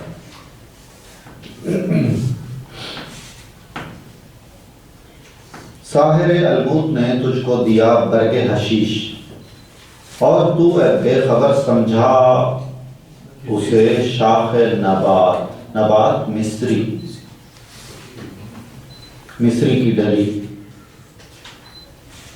حسن بن صباح نامی ایک صاحب تھے، جی ہاں، اور بغداد کا جب سقوط ہوا ہے تو ہلاکو خان کے لشکر نے واپسی پر، یہ ایران کے علاقے میں تھا، قزوین میں ان کا مرکز، پہاڑی علاقے میں بہت بڑا خطرناک. فردوس بری عبدالحلیم شرر کا جو ناول ہے وہ اسی سے متعلق ہے. یہ اسلامی تاریخ کا سب سے بڑا اور سب سے پہلا دہشت گرد گروہ تھا، بالکل ایسا ہی. حشیش، بھانگ، یہ نوجوانوں کو نشہ آور مشروبات پلاتے تھے. تفصیل ساری آپ جانتے ہیں یا پڑھ سکتے ہیں، اور اس کے بعد انہیں عیش و نشاط کی محفلوں میں رکھتے تھے، اور یہ جنت ہے جی آپ جنت میں چلے گئے، اور پھر ان کو محروم کرتے تھے ان چیزوں سے. اور وہ جب حواس میں آتے تھے تو پھر پوچھتے تھے کہ آپ اسی جنت میں جانا چاہتے ہیں؟ اچھا جانا چاہتے ہیں تو پھر یہ کریں. اور یہ چھوٹا سا گروہ تھا لیکن ان کی اتنی زیادہ قوت ہو گئی تھی. ان کے زمانے میں ایک عظیم الشان بادشاہ کی حکومت تھی، سلطان سنجر سلجوقی، اور اس کا اپنا حفاظت کا انتظام بہت تھا، بہت زیادہ پہرا ہوتا تھا. ان کا پیغام گیا، کوئی بھی مسئلہ تھا تو وہ حل نہیں ہوا، تو بادشاہ کی خوابگاہ میں اتنے کڑے پہرے میں اس کے بیڈ پر اس کے دل کی طرف ایک بالشت دور ایک خنجر گڑا ہوا تھا، اور اس میں ایک پرچی لگی ہوئی تھی. یہی ان کا طریقہ ہوتا تھا. آپ بھی سنا ہے بعض تنظیمیں بعض گھروں پر کوئی نشان لگا دیتی ہیں یا دائرے لگا دیتی ہیں، اسی طرح کا یہ مسئلہ ہوتا ہے. تو صبح سنجر نے جب دیکھا تو اس پر لکھا ہوا تھا کہ آپ نے وہ مسئلہ اگر حل نہ کیا تو اگلے ہفتے میں یہ ایک بالشت دوسری طرف ہوگا، یہ خنجر، یہ نین آپ کے دل پر. اور میرا خیال ہے کہ وہ مسئلہ ان کا حل کر دیا گیا. اس زمانے میں اتنے زیادہ قتل کروائے انہوں نے، بڑے بڑے لوگ، بڑے بڑے اہم لوگ. اسی طرح فدائی حملے تھے، خود کش حملہ کرتے تھے، یعنی خنجر سے حملہ کیا مجمع میں اور بے شک پکڑے گئے اور مارے گئے. یہ اس کی طرف اشارہ ہے. کیا نام ہے ٹیررسٹ گروپ کا؟ ہر جی کیا نام ہے اس کا گروپ کا؟ سبائی. اور انگریزی میں کیا کہتے ہیں علی؟ آپ بتا رہے تھے. جی ہاں، سبائی یا صباحی اصل میں ہے، حسن بن صباح سے نا، یہ تو اور سبائی تھے، حسن بن صباح اسماعیلی فرقے سے ان کا تعلق تھا۔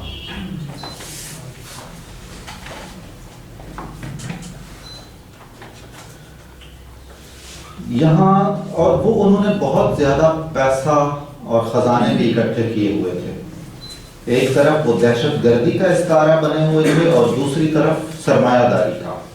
اقبال نے ان دونوں کو اکٹھا کر کے یہ بیان کرنے کی کوشش کی ہے کہ یہ دو خطرے یا دو قوتیں جب مل جاتی ہیں تو بہت ہی غیر معمولی تباہی اس سے پیدا ہوتی ہے، اور اصل میں دونوں ایک ہیں،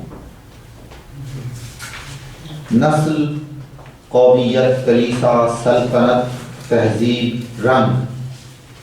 خواجگی نے خوب چن چن کے بنائے مسکرات نشہ آور مشروبات۔ خواجگی، آقائیت، ملوکیت، اور پہلے مصرعے میں سارے وہ نقطے بیان کیے گئے جن کو موضوع بحث بنا کر فتنہ پھیلایا جاتا ہے، فرقے بنائے جاتے ہیں۔ کٹ مرا ناداں خیالی دیوتاؤں کے لیے، سکر کی لذت میں تو لٹوا گیا نقد حیات۔ نقد حیات زندگی کی پونجی، زندگی کا سرمایہ۔ مکر کی چالوں سے بازی لے گیا سرمایہ دار، انتہائے سادگی سے کھا گیا مزدور مات۔ اٹھ کے اب بس میں جہاں کا اور ہی انداز ہے، مشرق و مغرب میں تیرے دور کا آواز ہے۔ جی ہاں، 1922 میں لکھی گئی یہ نظم، اور اس سے پہلے 1917 میں انقلاب روس بھی آ چکا تھا جو مزدوروں اور ان کے حقوق کے علمبردار تھے۔ اقبال نے لینن پر بھی نظم لکھی ہے اور ان پر بھی ان حوالوں سے بھی کچھ گفتگو کی ہیں جن سے قطعاً یہ اندازہ نہیں ہوتا اور یہ نتیجہ نکالنا بالکل غلط ہے کہ وہ اس نظام کو اس سے بے حد متاثر تھے اور اسی نوعیت کا کوئی نظام چاہتے تھے۔ یہ بہت وضاحت سے ذہن میں رکھنا چاہیے۔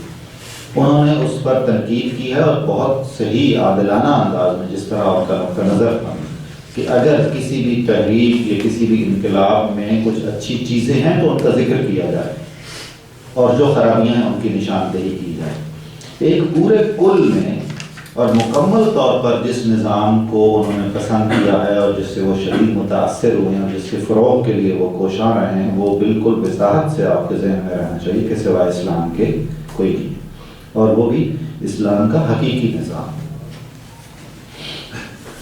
ہمت عالی تو دریا بھی نہیں کرتی قبول، غنچہ ساں غافل تیرے دامن میں شبنم کب تلک۔ غنچہ ساں غنچے کی طرح، عالی ہمت لوگ، بڑی ہمت والے لوگ، تو انہیں اگر دریا اور سمندر بھی ملیں، بڑے سے بڑے انعامات بھی ملیں، رشوتیں بھی ملیں، تحفے بھی ملیں، تو وہ ادھر توجہ نہیں کرتے اور اپنے رستے سے نہیں ہٹتے، اور اس کے مقابلے میں تو حقیر سی چیزوں پہ جو تیرا اپنا معاوضہ ہے یا اجرت ہے اور وہ بھی پوری نہیں ہے، اسی پہ راضی اور خوش ہے۔ اقبال نے کہا نا، ہیں تلخ بہت بندہ مزدور کے اوقات۔ نغمہ بیداری جمہور ہے سامان عیش، قصہ خواب آور اسکندر و جم کب تلک، کہ یہ مخاطب ہو گئے دوسرے لوگوں سے جو متاثر ہو رہے ہیں نئے نظام اور ان کے نئے نئے نعروں سے۔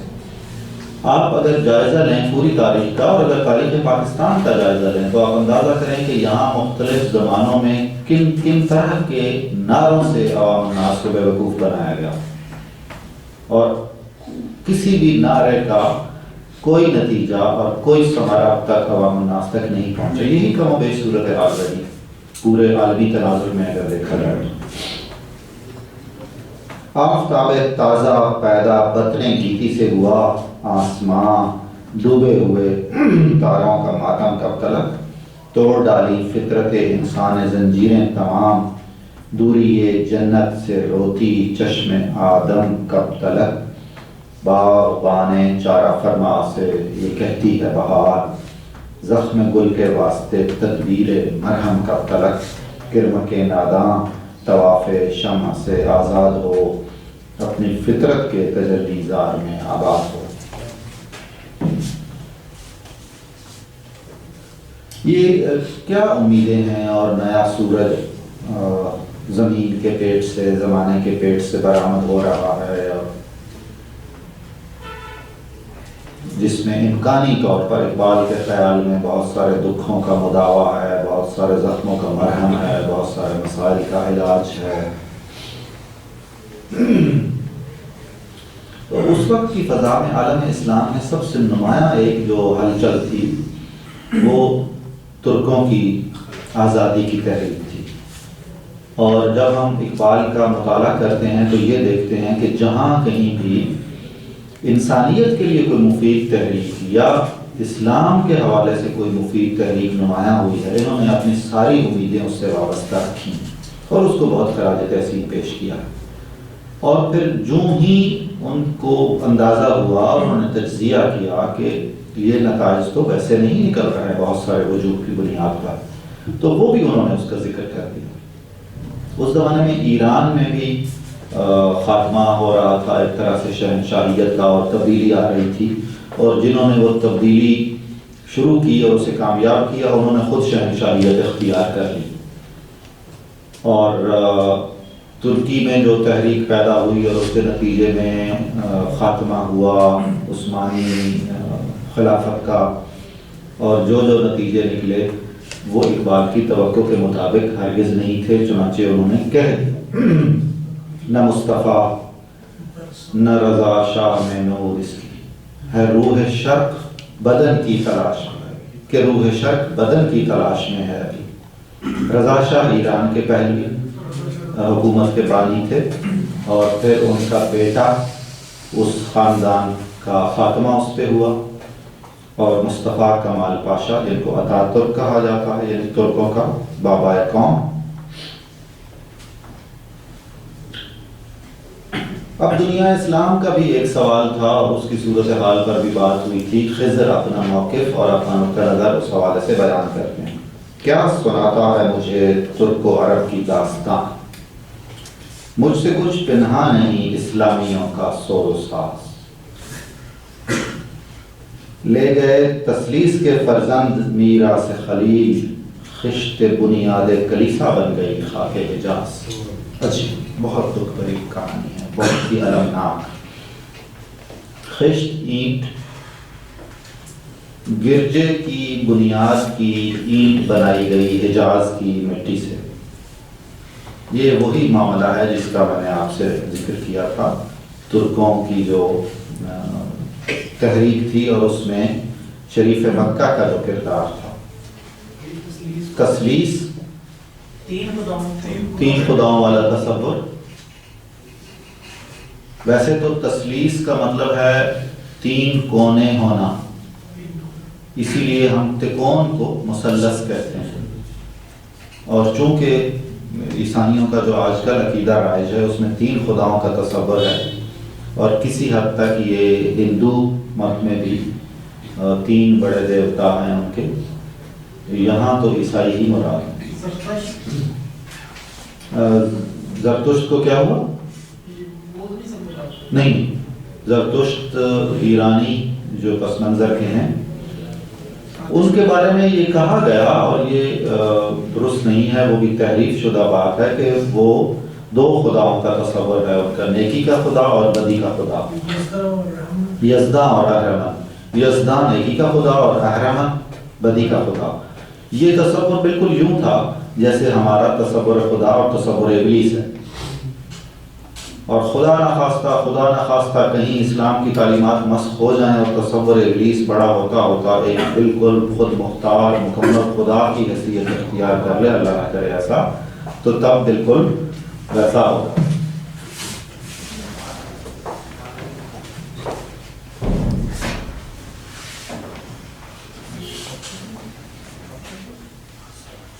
جن کا عقیدہ تسلیس کا تھا وہ خلیل اللہ، جو علامت ہیں اور بہت بڑا نام ہے بت شکنی کا اور بتوں کا انکار کرنے کا، خلیل کی میراث وہ لے گئے۔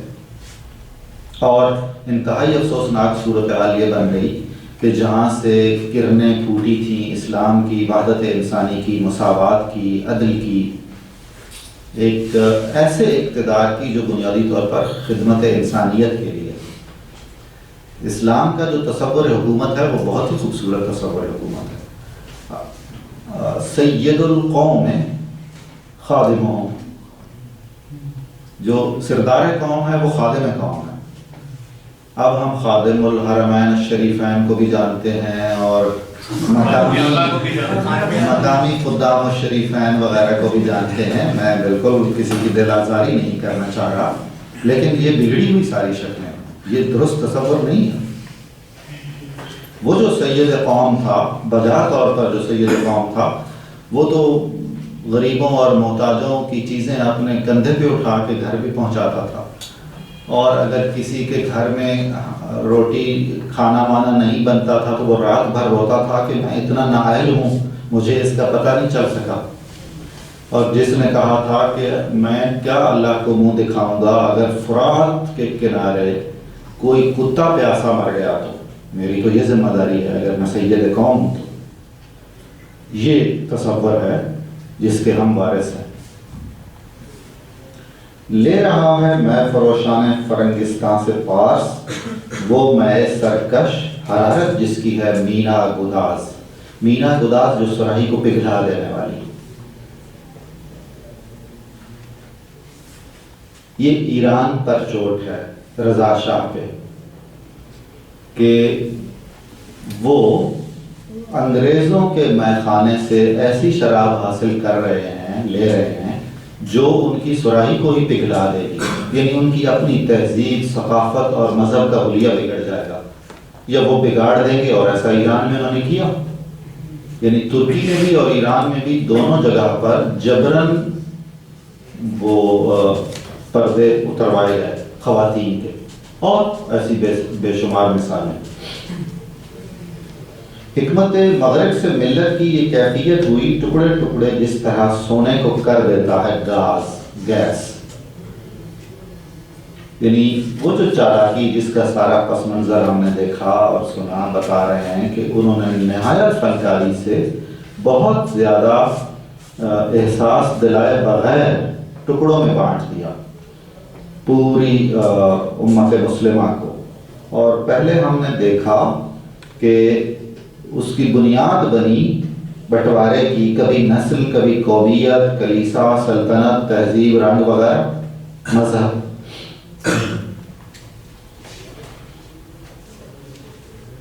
یہ جو حکمت مغرب ہے یہ بھی تنزیہ حکمت ہے، یعنی وہ باقاعدہ طور پر مغرب کی وزڈم کو خراج تحسین نہیں پیش کر رہے ہیں، بلکہ یہ چال ہے اور مکر ہے اور ہیلا بازی ہے۔ ہو گیا مانند آب ارزاں مسلمان کا لہو، مضطرب ہے تو کہ تیرا دل نہیں دانا ہے راز۔ گفت رومی ہر بنائے کہنا کابادان کنن، می ندانی اولاً بنیاد را ویران کنن۔ دونوں مصروں کے پہلے دو لفظ اگر نکال دیں تو باقی شعر جو ہے وہ جلال الدین رومی کا ہے، کی مثنوی کا۔ ہر وہ پرانی عمارت جسے آباد کیا جاتا ہے، پہلے اس کی پرانی بنیادیں ختم کی جاتی ہیں، کھود دی جاتی ہیں، نئے سرے سے بنیاد رکھی جاتی ہے اور اس پر تعمیر ہوتی ہے۔ ہر نئی تعمیر کو لازم ہے تخریب تمام، تخریب یعنی خراب کرنا، بنیاد اکھاڑنا، اور تعمیر نئی عمارت کھڑی کرنا، ظاہر ہے وہ ضروری ہے۔ ملک ہاتھوں سے گیا، ملت کی آنکھیں کھل گئیں، حق ترا چشمی عطا کر دست غافل در نگر۔ اب ہم فارسی کے اثرات کی طرف جا رہے ہیں اس نظم میں، اور یہ بڑی ہی بے ساختگی سے ان کے اردو کلام میں آیا، مصرے کے مصرے۔ اللہ نے تجھے آنکھیں عطا کی ہیں اے غافل، غور سے دیکھ، دیکھنے کی، ان آنکھوں کو استعمال کرنے کی عادت ڈال۔ مومیائی کی گدائی سے تو بہتر ہے شکست، مور بے پر حاجتی پیش سلیمانی مگر. یہ بہت ہی خودداری اور عزت نفس کی جو اقبال کا خاص موضوع ہے.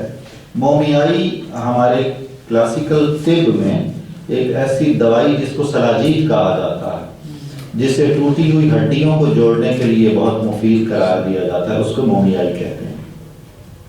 اور یہ فارسی اور اردو شاعری میں اسی مفہوم میں رائج رہا ہے. یعنی ہڈی کے ٹوٹ جانے کی جو دوائی ہے وہ بھی آپ کو کسی اور سے اگر مانگنی پڑے، اس کے سامنے ہاتھ پھیلانا پڑے تو ٹوٹا ہوا ہی بہتر، اس ہڈی کا ٹوٹا ہوا بہتر رہنا بہتر ہے.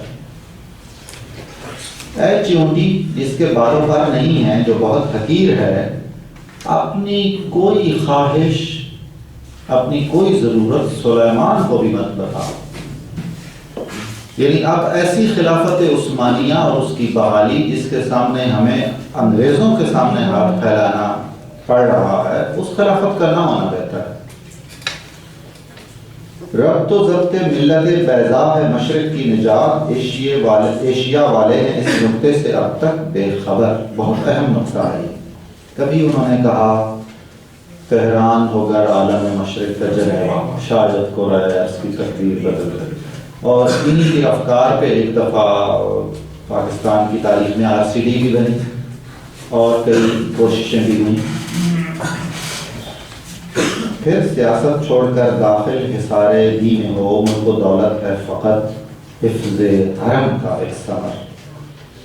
علاقائیت، قومیت وغیرہ ان سب سے بالا تر ہو کر آپ اپنے دین اور اس کی حفاظت اور اس کی تعلیمات پر عمل کرنے پر جب جمع ہو جائیں گے تو امکان ہے کہ وہ قوت آپ حاصل کر لیں جو کبھی آپ کے پاس تھی. اور سیاست میں تو اتنی مکاری اور اتنی ہیلا گری اور اتنی چالاکی ہو نہیں سکتی ان سامریوں کے سامنے جن میں آپ اکیلے پھنسے ہوئے. ایک ہو مسلم حرم کی پاسبانی کے لیے، نیل کے ساحل سے لے کر تا خاک کاشور. جی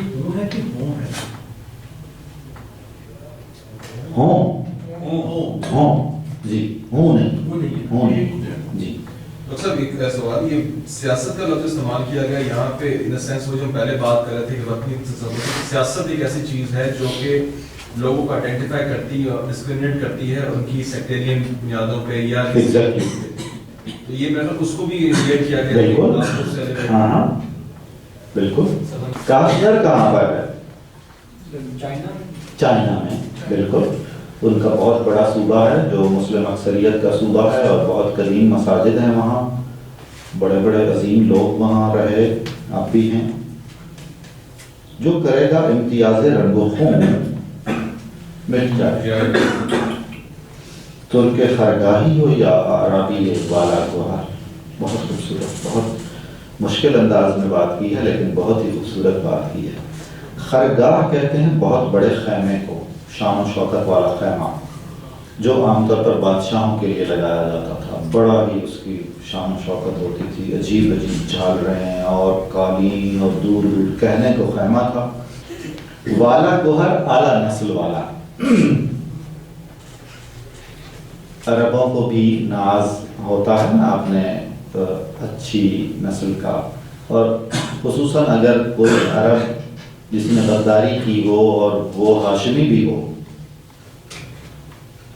تو اسے تو پھر زیادہ ناز ہوگا کہ چونکہ میں اس اولاد میں سے ہوں، اس خاندان میں سے ہوں، تو اب میرے سارے گناہ معاف ہیں. یہاں تو نہیں ہے ایسا. وہ تو انہوں نے پہلے ہی کہہ دیا تھا کہ فاطمہ بھی اگر اس سے کچھ سرزد ہوا تو یہ جواب دے اور اس سے جواب طلبی کی جائے. اور امتیاز رنگ و خون جو پہلے مصرے میں کہا کہ نسل کی بنیاد پر یا رنگ اور زبان وغیرہ کی بنیاد پر اگر آپ فوقیت دیں گے اور عزت اور برتری کا معیار ان چیزوں کو قرار دیں گے تو کبھی مسئلہ حل نہیں ہوگا.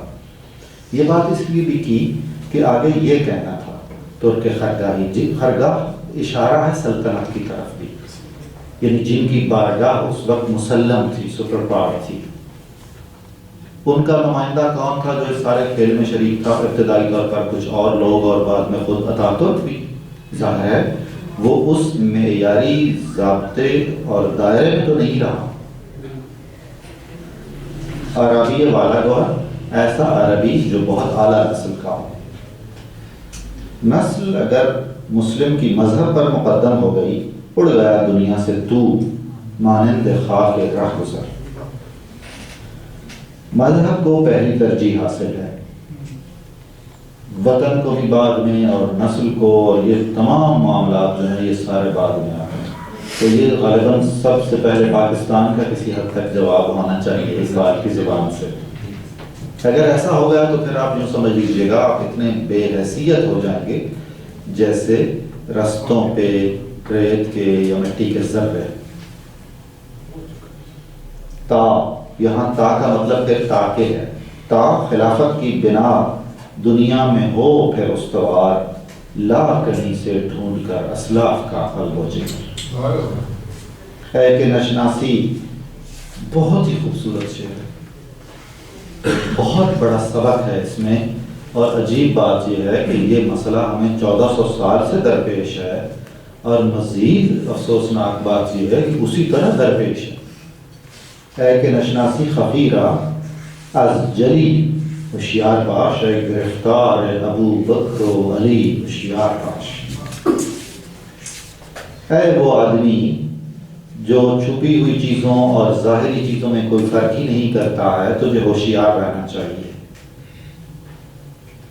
ہے وہ آدمی جو ابو بکر اور علی میں گرفتار ہیں، ہوشیار رہنا چاہیے کہ یہ چیزیں، یہ باتیں، یہ چھوٹے چھوٹے مسائل، یہ معمولی اختلافات امت میں فرقہ بازی کا سبب نہ بن جائیں. یہاں بظاہر حضرت ابوبکر کے نام سے مراد وہ لوگ ہیں جو خلفائے راشدین کو مانتے ہیں، سنی آپ کہہ لیجیے عرف عام میں، اور حضرت علی سے مراد خصوصاً وہ فرقہ جن کو ہم اہل تشیع کہتے ہیں جو دوسرے خلفاء کے بارے میں بہت زیادہ اچھی رائے نہیں رکھتے ہیں. یعنی سنی اور شیعہ اور کوئی بھی مذہبی فرقہ اور ایسی بحثیں جو امت کو دور کرنے کا سبب بنتی ہیں ان سے بچ کے رہیے. عشق و فریاد لازم تھی سو وہ بھی ہو چکی، اب ذرا دل تھام کر فریاد کی تاثیر دیکھ. تو نے دیکھا سطوت رفتار دریا کا عروج، موج مضطر کس طرح بنتی ہے اب زنجیر دیکھ. عام حریت کا جو دیکھا تھا خواب اسلام نے، اے مسلمان آج تو اس خواب کی تعبیر دیکھ. اپنی خاکستر سمندر کو ہے سامان وجود، مر کے پھر ہوتا ہے پیدا یہ جہان پیر دیکھ. کھول کر آنکھیں میرے آئینہ گفتار میں، آنے والے دور کی دھندلی سی ایک تصویر دیکھ. یہ ہے مستقبل کا شاعر، یہ وہ دیدہ بر ہے جس کی باتوں سے، جس کے ویژن سے آنے والے زمانوں کی کچھ مناظر ہم دیکھ سکتے ہیں.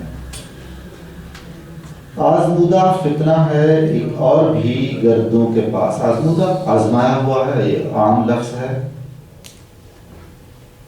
سامنے تقدیر کے رسوائی تدبیر دیکھ. مسلم استی تو مسلمان ہے، سینہ را از آرزو آباد دار. تو اپنے سینے کو طلب سے، خواہش سے، تمنا سے آباد رکھ.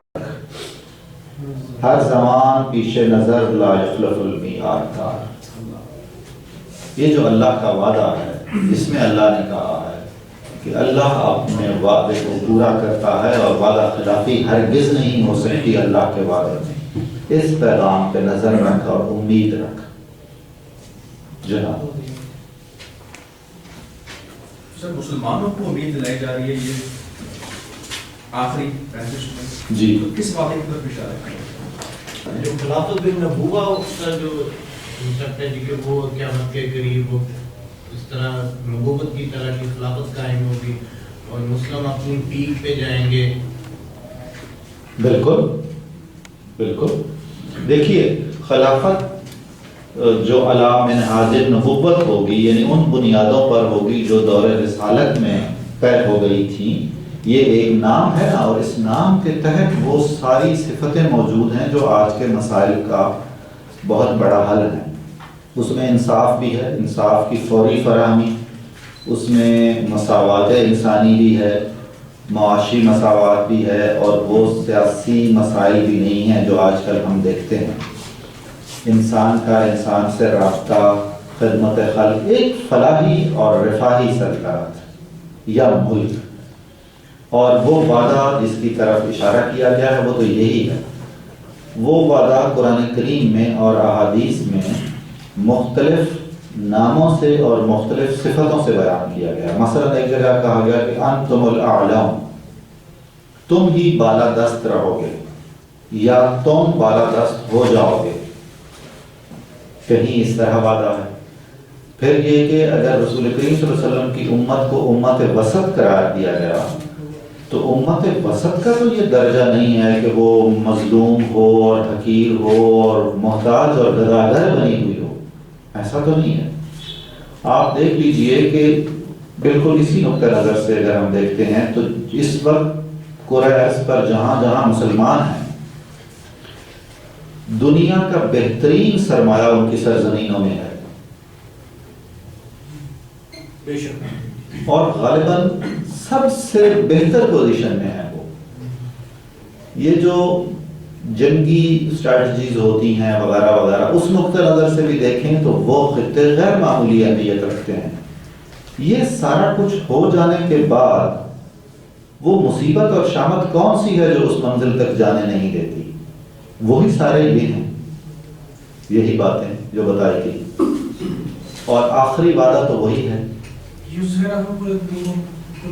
بالکل، لِيُظْهِرَهُ عَلَى الدِّينِ كُلِّهِ، کہ اللہ کا یہ عہد ہے کہ وہ اپنے دین کو تمام ادیان پر غالب کر کے رہے گا. ان نشانیہ کا وہ چاہے مسلمان کی چاہیں نہ چاہیں، مسلمانوں کو چاہنا تو پڑے گا. شاید جب اس وعدے کے پورا ہونے کا وقت ہوگا تو اس وقت جو مسلمان ہوں گے وہ ہم سے بہتر ہوں گے، بہتر شعور رکھتے ہوں گے، سارا کچھ قربان کر دینے کے لیے تیار ہوں گے. اس لیے کہ ساری بات تو وہی ہے نا کہ اگر آپ نے رہنمائی کرنی ہے تو پھر آپ کو خضر کی طرح صحراؤں میں رہنا ہوگا جہاں کوئی ساز و سامان نہیں. جی صرف اقبال کے نزدیک بھی جو خطرات ہیں مغرب سے آ رہے ہیں، وہ ان کی نواز الگ ہوا امت سے، اسی لیے اس کا نام رکھا گیا شیعہ.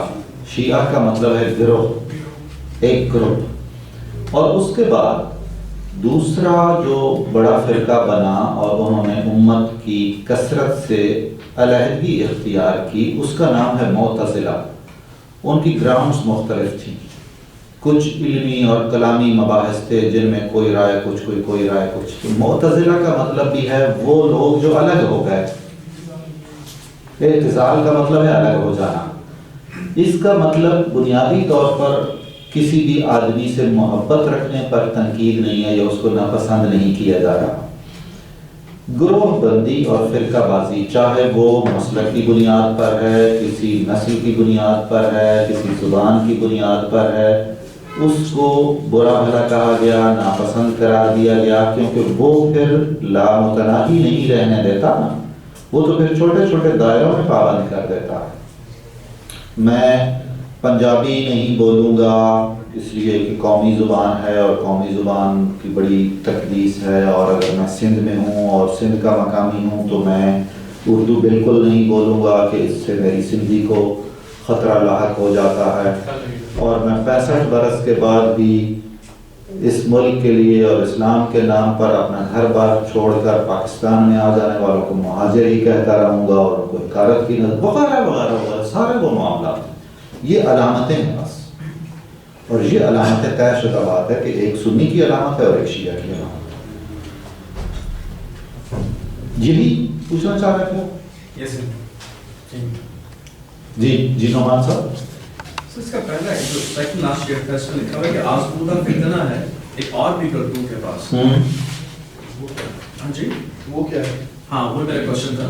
ہاں کہ یہ کس طرف اشارہ ہے کہ امین لا یخلف المیعاد، ٹھیک ہے اللہ کا وعدہ پورا ہونا ہے، لیکن ایک اور فتنہ بھی آزمودہ پڑا ہوا گردوں کے پاس، یہ کون سا فتنہ ہے، کس طرف اشارہ ہے اس چیز کے اندر؟ آپ اسی طرح روانی میں جلدی جلدی بتا رہے ہیں۔